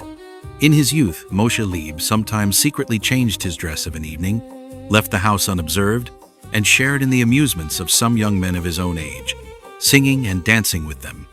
They all loved him, and his most casual word was their law, yet he never commanded them. When he went to Nikolsburg to study with Rabbi Shmelke, they gave up their revelry, because without him they took no pleasure in it. After many years, one of them who had been traveling in foreign lands stopped in Sasov on his way home. In the inn and on the street, everyone he talked to told him about a wonderful man, the great Tzaddik, Moshe Leib. When he heard the name, which was quite a common one, it did not occur to him that this could be his companion in the delights of days gone by, but his curiosity got the better of him. He went to the rabbi and instantly recognized him, and the thought crossed his mind, My, he is certainly an adept at deceiving the world." But as he looked into Rabbi Moshe Leib's face, a face he knew so well, and that yet commanded his reverence, he realized the implication of his memories, and suddenly understood that in those nights he and his friends had been guided without knowing it, and that time and again their celebrations had been uplifted under the influence of a law they could not grasp. He bowed before the Tzaddik, who was regarding him with kindness, and said, "Master, I thank you." The rod. Moshe Leib's father was bitterly opposed to the Hasidic way. When he learned that Moshe Leib had left the house without his knowledge and gone to Rabbi Shmelke's house of study in Nikolsburg, he flew into a rage. He cut a vicious rod and kept it in his room against his son's return. Whenever he saw a more suitable twig on a tree, he cut a new rod, which he thought would be more effective, and threw the old one away. Time passed, and many rods were exchanged. In the course of a thorough house cleaning, a servant once took the rod up to the attic. Soon afterward, Moshe Leib asked his teacher's leave to absent himself for a short while and went home. When he saw his father jump at sight of him and start on a furious search, he went straight up to the attic, fetched the rod, and laid it down in front of the old man. The latter gazed into the grave and loving face of his son and was won over. The Kalat. Moshe Leib spent 7 years in the house of study of the holy Rabbi Shmelke of Nikolsburg. When the 7 years were up, the rabbi summoned him and said nothing but, "Now you may go home." Then he gave him 3 things to take with him: a ducat, a loaf of bread, and the kind of long white robe that is called kalat. And he added, "May the love of Israel enter your heart." Moshe Leib walked all day and grew very tired. In the evening, as he approached a village where he intended to eat his bread and pass the night, he heard the sound of groaning and found that it came from behind a barred cellar window. He went up to it, spoke to the person inside, and soon learned that it was a Jewish innkeeper who had been imprisoned because he had not been able to pay his 300 gulden rent to the lord of the estate. The first thing Moshe Leib did was to throw his loaf of bread through the bars. Then, without asking the way, just as though he were at home in that region, he made straight for the manor house, asked to be taken to the Lord, and requested him to release the Jew. He offered his ducat as ransom. The manor lord merely looked over this impudent fellow who was attempting to settle a debt of 300 gulden with a ducat, and sent him packing. But the instant Moshe Leib was outside, he was so overcome with the suffering of the imprisoned Jew that he burst in at the door again and cried, "But you must let him go! Take my ducat and let the man go free!" Now in those days, every lord in the state of Poland was a king on his own estate and had the power of life and death. So the Lord ordered his servants to seize Moshe Leib and throw him into the kennel. And because Moshe Leib saw death in the eyes of the dogs who rushed at him, he quickly put on his white kalat, so as to die in a festive robe. But at sight of the kalat, the dogs backed toward the wall and howled. When the Lord entered the kennel, Moshe Leib was still leaning close to the door, and the dogs stood around in a wide circle, howling and shivering. He was told to get out and be off, but Moshe Leib insisted, "Not until you take my ducat and let the man go free." Then the Lord took the ducat and himself went to the house where the Jew was imprisoned, opened the cellar door, and bade the man go home in peace. And Moshe Leib continued his journey. The rabbi of Chortkov loved to tell this story, and when he had finished, he always added, "Oh, where can that kind of kalat be found? A Jew lives here." When Moshe Leib visited Rabbi Elimelech for the first time, his host honored him at the Sabbath meal by asking him to say Torah. Now on this particular Sabbath, the passage of the scriptures to be read dealt with God smiting the Egyptians and passing over the houses of the Israelites. Moshe Leib said, "This cannot possibly mean that God passed over a certain place, because there is no place where he is not. But when he passed through the Egyptians' houses and saw the corruption of their souls, and then came to a house full of piety and goodness, he was overjoyed and cried, 'A Jew lives here.'" When Rabbi Elimelech heard this explanation, he jumped on the table, danced upon it, and sang over and over, "A Jew lives here, a Jew lives here." When you come home. When Moshe Leib was young, he and his wife and children lived in great poverty. One of his neighbors who wished him well offered him a sum of money so that he might ride to market, buy goods, and sell them in his hometown. Rabbi Moshe Leib rode to market with the other dealers. When they arrived at their destination, they all attended to their business, but he went to the house of study. When he left it and went to the marketplace, without realizing how many hours had passed, they were just getting ready to start for home. And when he said he wanted to buy some goods, they laughed at him. So he went home with the rest. His children were waiting for him in front of his house and called, "What did you bring us?" At these words, he fainted. Just as Moshe Leib regained consciousness, the well-to-do neighbor arrived to inquire how he had made out.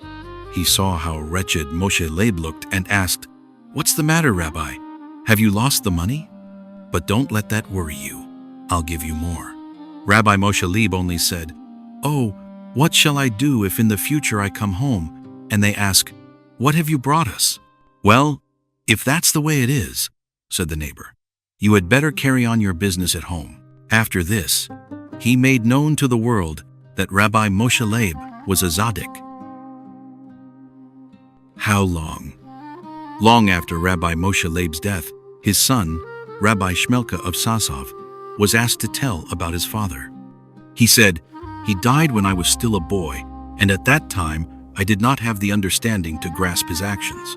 But there is something I can tell you anyway. I must have been about 5 years old. It was New Year's and my father was praying at the reader's desk. I had crept under his prayer shawl and heard how in the middle of his low-voiced prayer of benedictions, he complained to God in the half-coaxing, half-affectionate tone of a child and the language used by the common people. He said something like this, 'Dear God, please send us the Messiah sometime.' How long are you going to let us suffer in the dark exile? We can't stand it anymore." How a thief instructed the rabbi of Sasov. The rabbi of Sasov once traveled about trying to collect money to ransom persons in the debtor's prison, but he did not succeed in getting together the sum he needed. Then he regretted having wasted time he might have spent studying and praying, and resolved that henceforth he would stay home. On the same day, he heard that a Jew who had stolen an article of clothing had been soundly beaten and put in jail. Rabbi Moshe Leib interceded with the judge and gained the thief's release. When the Tzaddik went to fetch the thief from jail, he warned him, "Remember the beating they gave you, and don't ever do anything like that again." "Why not?" said the thief. "If you don't succeed the first time, you may succeed the next." "If that's the case," said the rabbi to himself, "then I must keep trying at my job too." Interruption. One midnight, when Rabbi Moshe Leib was absorbed in the mystic teachings, he heard a knock at his window. A drunken peasant stood outside and asked to be let in and given a bed for the night. For a moment, the Tzaddik's heart was full of anger, and he said to himself, "How can a drunk have the insolence to ask to be let in? And what business has he in this house?" But then he said silently in his heart, "And what business has he in God's world? But if God gets along with him, can I reject him?" He opened the door at once and prepared a bed. Imitatio Dei. The rabbi of Sasov once gave the last money he had in his pocket to a man of ill repute. His disciples threw it up to him. He answered them, "Shall I be more finicky than God, who gave it to me?" How the rabbi of Sasov learned how to love Rabbi Moshe Leib told this story. How to love men is something I learned from a peasant. He was sitting in an inn along with other peasants, drinking. For a long time he was as silent as all the rest, but when he was moved by the wine, he asked one of the men seated beside him, "Tell me, do you love me or don't you love me?" The other replied, "I love you very much." But the first peasant replied, "You say that you love me, but you do not know what I need. If you really loved me, you would know." The other had not a word to say to this, and the peasant who had put the question fell silent again. But I understood. To know the needs of men and to bear the burden of their sorrow, that is the true love of men. His own suffering. Whenever the rabbi of Sasov saw anyone suffering, either of spirit or of body, he shared it so earnestly that the other's suffering became his own. Once someone expressed his astonishment at this capacity to share in another's troubles. "What do you mean share?" said the rabbi. "It is my own sorrow. How can I help but suffer it?" At the fair, Rabbi Moshe Leib used to go to the fair and keep a sharp lookout for anyone who might need his help. On one such occasion, the traders had left the stalls to watch the performance of a troupe of jugglers or some other spectacle, and their cattle remained in the marketplace, untended. The calves were thirsty and hung their heads. When the rabbi noticed this, he took a bucket and watered the animals as if that had been his job all his life. Just then one of the traders returned, and when he saw a man tending the cattle of the others, he asked him to see to his cattle too. They were standing in one of the side streets, he said, and he wouldn't argue over the cattle tender's fee. The rabbi obeyed and stayed on his job until he had finished. The love of man. The rabbi of Sasov used to visit all the sick boys in the town, sit at their bedside, and nurse and take care of them. Once he said, "He who is not willing to suck the pus from the sore of a child sick with the plague has not climbed even halfway up the mountain to the love of his fellow men." The delay.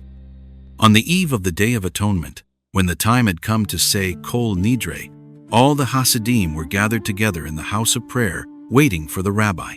But time passed, and he did not come.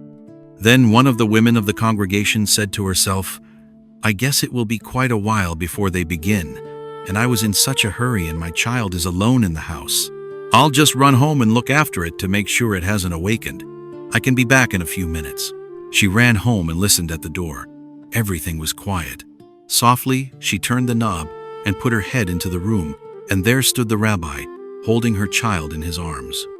He had heard the child crying on his way to the house of prayer, and had played with it and sung to it until it fell asleep.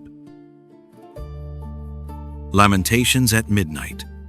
Rabbi Moshe Leib was unusually tall and broad, but a protracted disease was sapping his strength. However, even when he had retired exhausted with pain, he rose from his bed every midnight, left his room wide awake and with a firm step, and recited the lamentation over Jerusalem. That was why his Hasidim said that the words in the Song of Songs, "Hark, my beloved knocketh," applied to him, for it was clear that the voice of the mournful divine presence was knocking at his heart and waking him. Rabbi Hirsch of Zaydachov had heard of the Rabbi of Sasov's strange doings at midnight. Once, when he was a guest in his house, he hid so that he might watch him. At midnight he saw the Rabbi of Sasov put on peasant's dress, go into the snow-covered yard, fetch a load of wood out of the cellar, lash the logs together, and hoist them on his back. Then he walked away, and Rabbi Hirsch followed him in the crackling cold of the winter night to the end of the town. There, Rabbi Moshe stopped in front of a miserable hut and unloaded the wood. His disciple crept up to a back window and looked into a bare room. The stove was out. On the bed lay a woman pressing a newborn child to her breast with a gesture of utter despair. But at that moment, the Rabbi of Sasov entered the room. Rabbi Hirsch saw him go up to the woman and heard him address her in Ruthenian. "I have a load of wood for sale and don't want to carry it any further. Will you buy it at a bargain price?" The woman answered, "I haven't a penny in the house." But the rabbi refused to be put off. "I'll come back for the money some other time," he said, "if you'll just take the wood." The woman objected. "What shall I do with the wood? I can't chop it up myself, and there isn't an axe anyway." The Rabbi of Sasov replied, "You just let me take care of that," left the room, took his axe, and chopped the wood into small pieces. And while he was chopping, Rabbi Hirsch heard him reciting that part of the Lamentations at midnight associated with the name of our mother Rachel. He caught the words, "Shake thyself from the dust, arise and sit down, O Jerusalem." Then the rabbi took the wood, stooped in order to enter through the low door, and made a fire in the stove. While he put in the wood, he softly recited the other part of the Lamentations, associated with the name of our mother Leah, and ended with, "Thou wilt arise and have compassion upon Zion. Build thou Jerusalem." Then he left the room and went home, walking very quickly. Below and above. The Rabbi of Sasov was entertaining two singers at his house. Their singing was excellent, but as is so often the case with singers, they were mischievous fellows. Once his wife put some coffee on the table for him, but while he was getting ready, the two of them drank it up and filled the pot with water. His wife did not have another warm drink to serve him, for things were none too plentiful in that house. She grew very angry at the ne'er-do-wells and cried, "What do you need singers for? All they give you is trouble," he said. "Their beautiful songs waken my heart so that I can hear the angels sing." God and man. A woman who lived next door to Rabbi Moshe Leib lost one child after another before they were a year old. Once, when she was in the Zadok's house, she cried aloud, "A God who gives you children just to take them away again is not good. He is a cruel God." Rabbi Leib's wife scolded her. "That's no way to talk. What you should say is, we cannot fathom God's mercy, and what he does is well done." "Oh no," said the rabbi, who heard them talking from where he sat in his room and came out to join them. "You must not be resigned. Take courage, woman, and take strength. A year from now you will have a son, and in time to come I shall lead him under the bridal canopy." And so it was. When it is good to deny the existence of God, Rabbi Moshe Leib said, "There is no quality and there is no power of man that was created to no purpose, and even base and corrupt qualities can be uplifted to serve God. When, for example, haughty self-assurance is uplifted, it changes into a high assurance in the ways of God. But to what end can the denial of God have been created? This too can be uplifted through deeds of charity. For if someone comes to you and asks your help, You shall not turn him off with pious words, saying, 'Have faith, and take your troubles to God.' You shall act as if there were no God, as if there were only one person in all the world who could help this man, only yourself." Pouring the mead. Rabbi Chaim of Zanz told this story. "When I was a little under 3, a great fire broke out in Brody, the town where I was born, and my nurse took me and fled to Sasov. She stayed there with me over the last days of the Feast of Booths. Now, on the day of rejoicing in the law, Rabbi Moshe Leib of Sasov was in the habit of going to the marketplace together with his entire congregation. This time, too, tables and benches had been set up, and they all sat around the tables while the rabbi, blessed be his memory, took a pitcher of mead, walked from one to the other, and poured. The women came to the marketplace to watch, and on this occasion my nurse joined them, carrying me in her arms. The rabbi said, 'The women shall stand to one side,' and they did so, my nurse along with them. At that I craned my head across my nurse's shoulder and watched. I watched carefully, and I still know everything I saw." A Tzaddik who was among his listeners asked, "Does the rabbi really remember how he craned his head across his nurse's shoulder?" Rabbi Chaim replied, "It was imposed on me to remember, for I had got a beautiful little soul, and if I had not spoiled it later on, it would have amounted to something. So I was given this memory to keep on my way." The Dance of Healing. News was brought to Rabbi Moshe Leib that his friend, the rabbi of Berdichev, had fallen ill. On the Sabbath, he said his name over and over and prayed for his recovery. Then he put on new shoes, made of Morocco leather, laced them up tight, and danced. A Tzaddik who was present said, "Power flowed forth from his dancing. Every step was a powerful mystery. An unfamiliar light suffused the house, and everyone watching saw the heavenly hosts join in his dance." The Bridal Dance. A Hasid related, "I was at the wedding of Rabbi Moshe Leib's grandson, and there were many guests. When they formed the ring for the bridal dance, a man in a short peasant's smock, with a short peasant's pipe in his mouth, suddenly leaped into the ring and danced alone in the very middle. I was just about to take him by the sleeve, for I thought he must be out of his mind to break into a circle of Tzaddikim. But when I saw them all watching him in silence, I let him be. After the dance, I found out that it was the rabbi." This is the time to dance. A Tzaddik who was near death got up and danced, and when those around him tried to get him to stop, he said, "This is the time to dance." Then he related, when Rabbi Uri of Strelisk was traveling around to collect money for some charitable purpose, he called on the rabbi of Sasov. "I have no money," said the rabbi, "but I'll dance a bit for you." He danced the whole night through, and Rabbi Uri did not take his eyes off him, for in every step was a holy meaning. When morning dawned, Rabbi Moshe Leib said, "Now I'll go and collect some money in the marketplaces and streets." He left and did not return until after 2 days. When they asked him where he had been, he said, "When I was young, I once needed money to ransom prisoners and started out to collect it with a boy who was to show me where the rich people lived. The boy did his job so cleverly and well that I soon had the required sum. Because of this, I promised him that I should once dance at his wedding. Now when I arrived in Zlachov, I heard the sound of gay music, followed it, and learned that the boy I had traveled with was celebrating his wedding.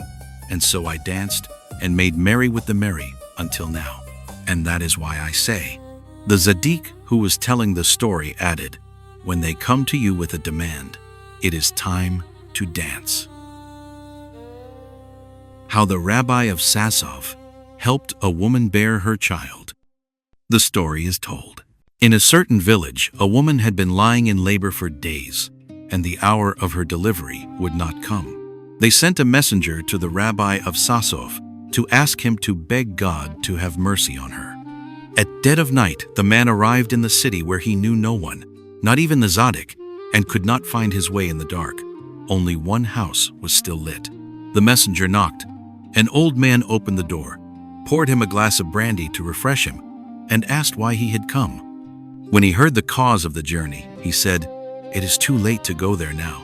You just sleep here, and in the morning I'll take you to the rabbi." He gave him something to eat and prepared a bed for him.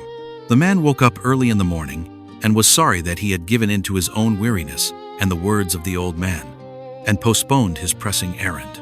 Just then his host came up to him and said, "Be of good cheer. I have just learned that the woman has given birth to a healthy boy. Go to the nearby villages and tell her relatives."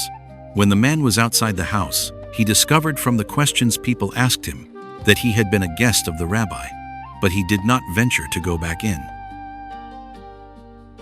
The way of life. Rabbi Moshe Leib said, "The way in this world is like the edge of a blade. On this side is the netherworld, and on that side is the netherworld, and the way of life lies in between." An hour. Rabbi Moshe Leib said, "A human being who has not a single hour for his own every day is no human being." Depending on God. Rabbi Moshe Leib said, "How easy it is for a poor man to depend on God. What else has he to depend on? And how hard it is for a rich man to depend on God. All his possessions call out to him, 'Depend on us.'" Generations. The rabbi of Rizhin related, "Once, when the holy Baal Shem Tov wanted to save the life of a sick boy he was very much attached to, he ordered a candle made of pure wax, carried it to the woods, fastened it to a tree, and lit it. Then he pronounced a long prayer. The candle burned all night. When morning came, the boy was well. When my grandfather, the great Maggid, who was the holy Baal Shem's disciple, wanted to work a like cure, he no longer knew the secret meaning of the words on which he had to concentrate. He did as his master had done and called on his name, and his efforts met with success. When Rabbi Moshe Leib, the disciple of the great Maggid, wanted to work a cure of this kind, he said, "We have no longer the power even to do what was done, but I shall relate the story of how it was done, and God will help." And his efforts met with success. The love of Israel. Rabbi Moshe Leib wanted most earnestly to acquire only one of all the virtues of his teacher, Rabbi Shmelka of Nikolsburg, his love of Israel. And he did acquire it, and in abundance. For when he fell very ill and lay on his bed for 2.5 years, racked with pain, he grew more and more certain that he was suffering for the sake of Israel, and his pain did not grow less, but it was transfigured. The wedding tune. Once Rabbi Moshe Leib married off 2 orphans and saw to it that they did not feel deserted on their wedding day. When the 2 young people stood under the bridal canopy, the rabbi's face was transfigured with radiance, for at that moment he felt himself a father twice over. He listened to the tune the musicians were playing. Then he said to the people standing around him, "I wish it were vouchsafed me to go to my eternal home on the day destined to the sound of this tune, the Constavoti." After many years, when this hour and these words were long forgotten, a number of musicians were traveling to play at a wedding in Brody on a snowy winter's day. Suddenly the horses began to pull harder and broke into a rapid trot. The driver could not slow them up. They went faster and faster, jolted the sleigh worse and worse, and ran unerringly toward some goal. They finally stopped at a cemetery. The musicians saw many people gathered there and asked where they were and who was being buried. When they heard the name of Rabbi Moshe Leib, they remembered how years ago, when they were young, they had played before him at the wedding of the 2 orphans. And now, the people too recalled the incident, and they all cried, "Play the wedding tune." After death. It is told, when Rabbi Moshe Leib had died, he said to himself, "Now I am free from fulfilling the commandments. What can I do now that will be in obedience to the will of God?" He thought for a while. "It must surely be God's will that I be punished for my countless sins." And immediately he began to run with all his might and jumped straight into hell. Heaven was very much perturbed at this, and soon the prince of hell was told not to stoke his fires while the rabbi of Sasov was down there. Thereupon the prince begged the Tzaddik to take himself off to paradise, for this was clearly not the place for him. It just would not do to call a holiday in hell for his sake. "If that is the case," said Moshe Leib, "I won't stir from here until all the souls are allowed to go with me. On earth I made it my business to ransom prisoners, and so I certainly will not let this big crowd suffer in this prison." And they say that he had his way. The Dancing Bear. Some guests who had attended the wedding of the daughter of Rabbi Shmelki of Sasov, who was Rabbi Moshe Leib's son, paid a visit to Rabbi Meir of Primishlan on their way home. He questioned them eagerly as to what special thing they had seen at the celebration, refused to be satisfied with what they told him, and kept on asking, "And what else happened?"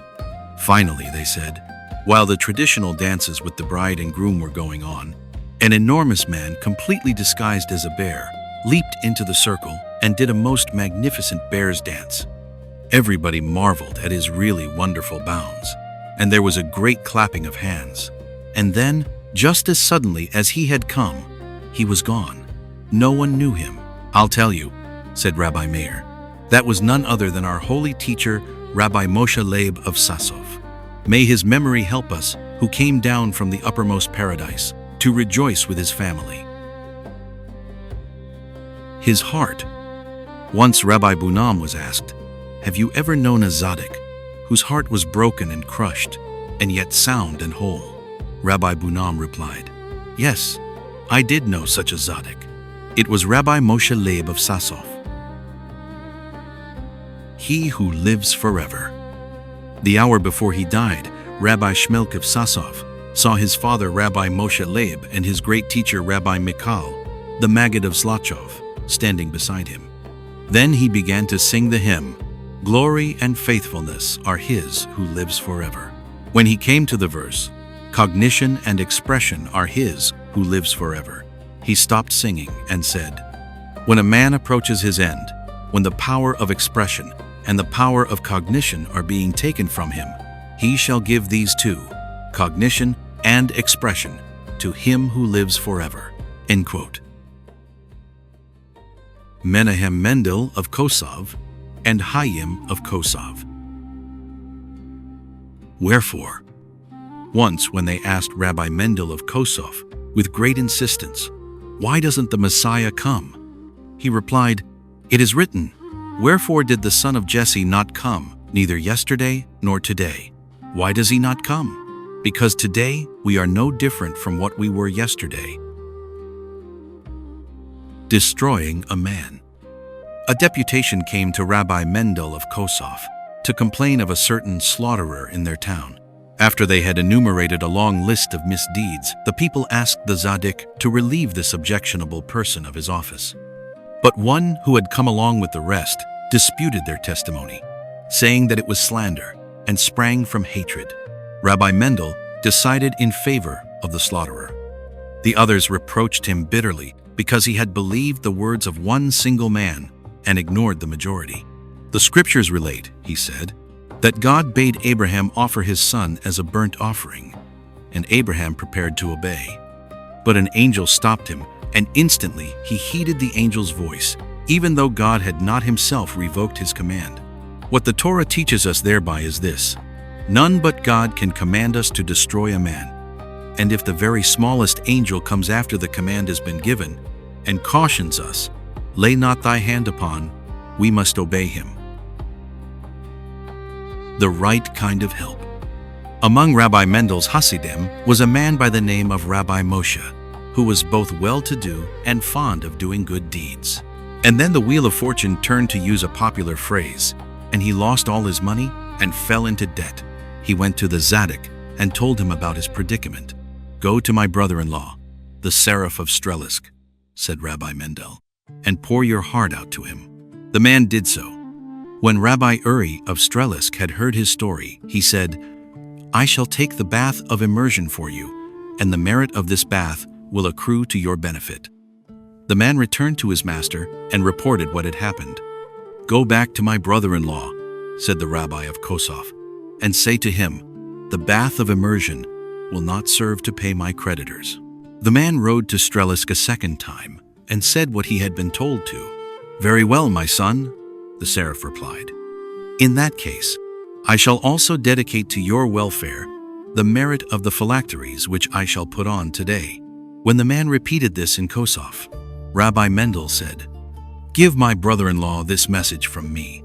The phylacteries can't get rid of tormentors either." The man did as he was bidden. The seraph reflected.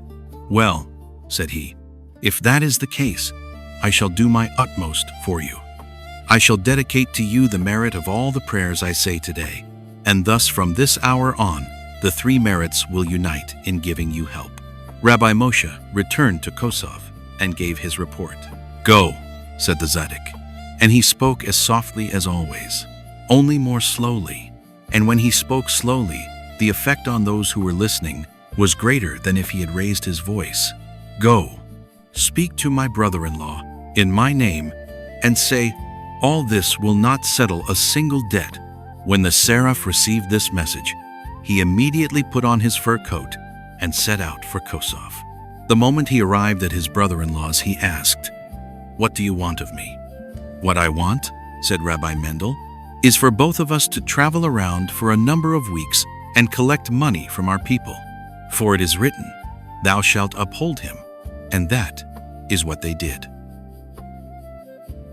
The snuff box.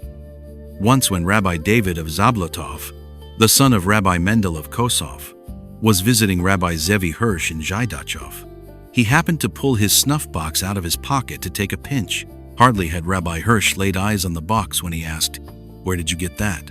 "From my father," said Rabbi David. "This box," said the Rabbi of Zhaidachov, "conjures up for me the tent of meeting, and it conjures up all the secret holy meanings which Bezalel the builder had in mind when he put up the tent of meeting." Rabbi David replied, "They told me this about my father. When he had this box made, he gave the silversmith a piece of solid silver and told him exactly what to do. He even told him how many times he was to strike with his hammer, just so many and no more. And he stood by the entire time and saw to it that everything was done just as he said. Now everything is perfectly clear," said the Rabbi of Zhaidachov. The gift to his adversary. A Jew from Kosov, who was known to be opposed to the Hasidic way, once came to Rabbi Mendel and complained that he was about to marry off his daughter and did not have the money for her dowry. He begged the rabbi for advice on how to earn the sum he needed. "How much do you need?" asked the rabbi. It came to a few hundred gulden. Rabbi Mendel opened a drawer in his desk, emptied it, and gave the money to the man. Soon after, the Zaddik's brother learned what had occurred. He came and took the Zaddik to task, saying that whenever something was needed in his own house, he said he had no money to spare. Yet now he had given such a large sum to an adversary. "Someone was here before you," said Rabbi Mendel, and said exactly the same thing, except that he expressed himself much better than you. "Who was it?" asked his brother. Rabbi Mendel replied, "It was Satan." Dancing and pain. On every Sabbath eve, Rabbi Hayim of Kosov, the son of Rabbi Mendel, danced before his assembled disciples. His face was aflame, and they all knew that every step was informed with sublime meanings and affected sublime things. Once while he was in the midst of dancing, a heavy bench fell on his foot, and he had to pause because of the pain. Later they asked him about it. "It seems to me," he said, "that the pain made itself felt because I interrupted the dance." In every generation. One evening, several of Rabbi Hayim of Kosov's Hasidim sat together in his house of study and told one another stories about Tzaddikim, above all, about the Baal Shem Tov. And because both the telling and the listening were very sweet to them, they were at it even after midnight. Then one of them told still another story about the Baal Shem Tov. When he had ended, another sighed from the bottom of his heart. "Alas," said he, half to himself, "where could we find such a man today?" At that instant, they heard steps coming down the wooden stair which led from the Zaddik's room. The door opened, and Rabbi Hayim appeared on the threshold, in the short jacket he usually wore in the evening. "Fools," he said softly, "he is present in every generation. He, the Baal Shem Tov, only that in those days he was manifest, while now he is hidden." He closed the door and went back up the stair. The Hasidim sat together in silence. Yitzhak Isaac of Kalev. The Song of the Goose Boy.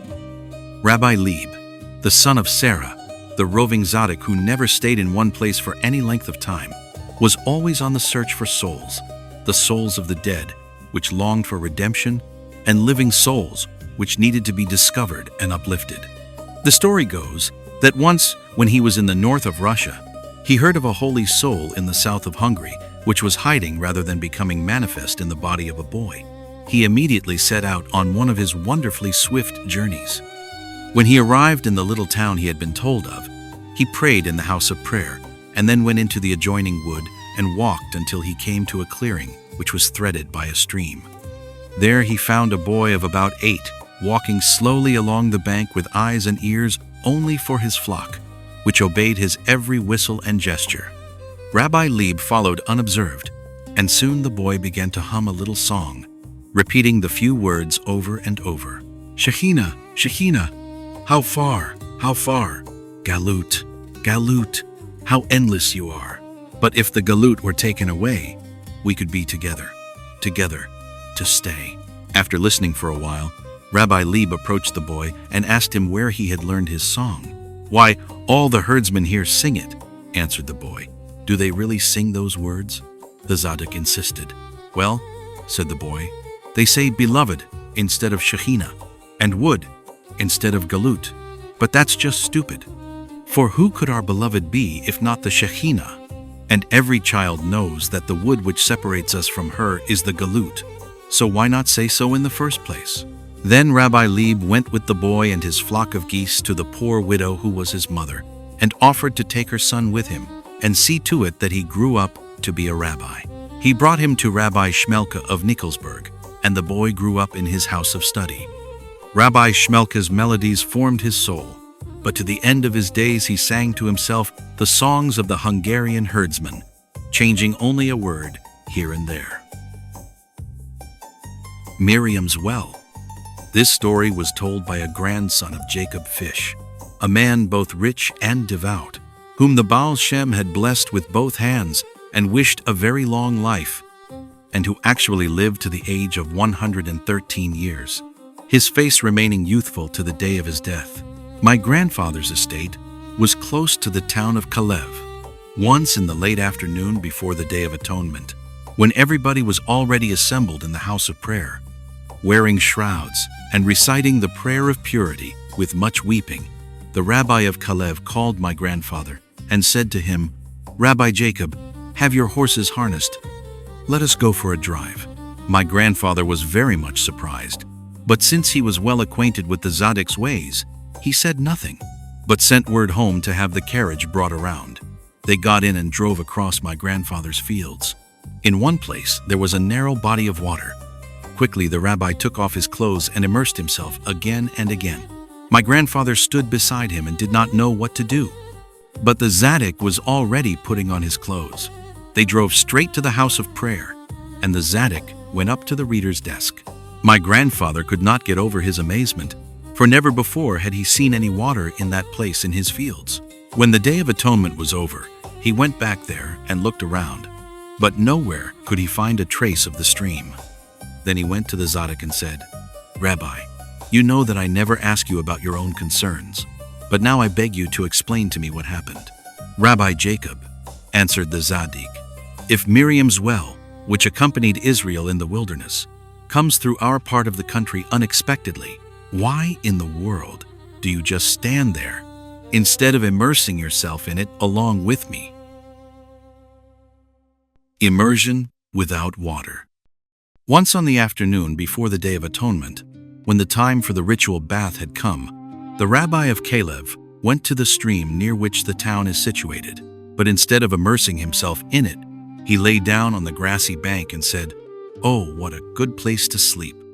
When it was almost evening, and the Hasidim, who had accompanied him, had all dipped down in the stream, he awoke and stretched. Then, without immersing himself, but looking and moving as though he were quickened with new life, as he always appeared after the bath, he returned to the town with the rest. Enduring pain. From youth until old age, Rabbi Yitzhak Isaac suffered from an ailment which was known to involve very great pain. His physician once asked him how he managed to endure such pain without complaining or groaning. He replied, "You would understand that readily enough if you thought of the pain as scrubbing and soaking the soul in a strong solution. Since this is so, one cannot do otherwise than accept such pain with love and not grumble. After a time, one gains the strength to endure the present pain. It is always only the question of a moment, for the pain which has passed is no longer present, and who would be so foolish as to concern himself with future pain?" Like lie. One Sabbath, after Rabbi Yitzhak Isaac had sung the song, "When I the Sabbath Keep," which contains the words, "That is why I wash my heart like lye," he paused and said, "One does not wash lye, one washes with lye." Then he replied to his own objection, "But the holiness of the holy Sabbath can make a heart so pure that it becomes strong enough to purify other hearts, as lye purifies objects." The disciple who related this incident, later when he had become a tzaddik, told his own Hasidim, "Do you know how I became a Jew? My teacher, the holy rabbi of Kalev, took the soul out of my body and soaped and beat it, and rinsed it and dried it and rolled it, like women washing clothes at a brook, and then he put this cleansed soul back into me. And the fire abated." The tale is told. The rabbi of Kalev once spent the Sabbath in a nearby village as the guest of one of the Hasidim. When the hour to receive the Sabbath had come, someone suddenly screamed, and a servant rushed in and cried that the barn in which the grain was stored was on fire. The owner wanted to run out, but the rabbi took him by the hand. "Stay," he said. "I'm going to tell you a story." The Hasid stayed. "When our master, Rabbi Zusha, was young," said the tzaddik, "he stoked the stoves in the house of the great Maggid, for this duty was always assigned to the youngest disciples. Once, when he was saying the Psalms with great fervor just before the coming of the Sabbath, he was startled by screams from within the house. Sparks had fallen from the stove which he had filled with wood, and since no one was in the living room, a fire had started. "Zusya," he was reproached. "There's a fire." "No matter," he replied. "Is it not written?" And the fire abated. At that very same moment, the fire abated. The rabbi of Kalev fell silent. The Hasid, whom he still held by the hand, did not dare move. A moment passed, and someone called in at the window that the fire in the barn had gone out. The visit on the Seder evening. They tell this story. Breslov, the daughter of Rabbi Zevi Hirsch of Zhaidachov, who had married a son of the rabbi of Kalev, lived with him in her father's house. Once they received an invitation to spend the Passover in Kalev. She was against it since she did not want to be absent from her father's Seder, but her husband kept urging her to accept, until finally she consented. The customs in her father-in-law's house were different from those she was familiar with. But what vexed her more than anything else was that the rabbi did not sit down at the table early on the Seder evening, as her father did, but walked back and forth in the room for a long time without saying a word. Suddenly he threw open the window. A carriage drawn by 2 great white horses stopped in front of the house. In it were 3 men and 4 women of princely appearance. The rabbi went out to them. They embraced and kissed him, exchanged a few words. Then the coachman cracked his whip and the carriage was gone. The rabbi re-entered the room, closed the window, and sat down at the table. Breslov did not dare to question him. When the festival was over and she was back home, she told her father all that had happened. "You must know," he instructed her, "that those were the patriarchs and the matriarchs." The holy rabbi did not want to sit down to the Seder before the advent of salvation, and he besieged the upper worlds with his prayers. And so the fathers and the mothers had to appear and tell him that the time was not yet come.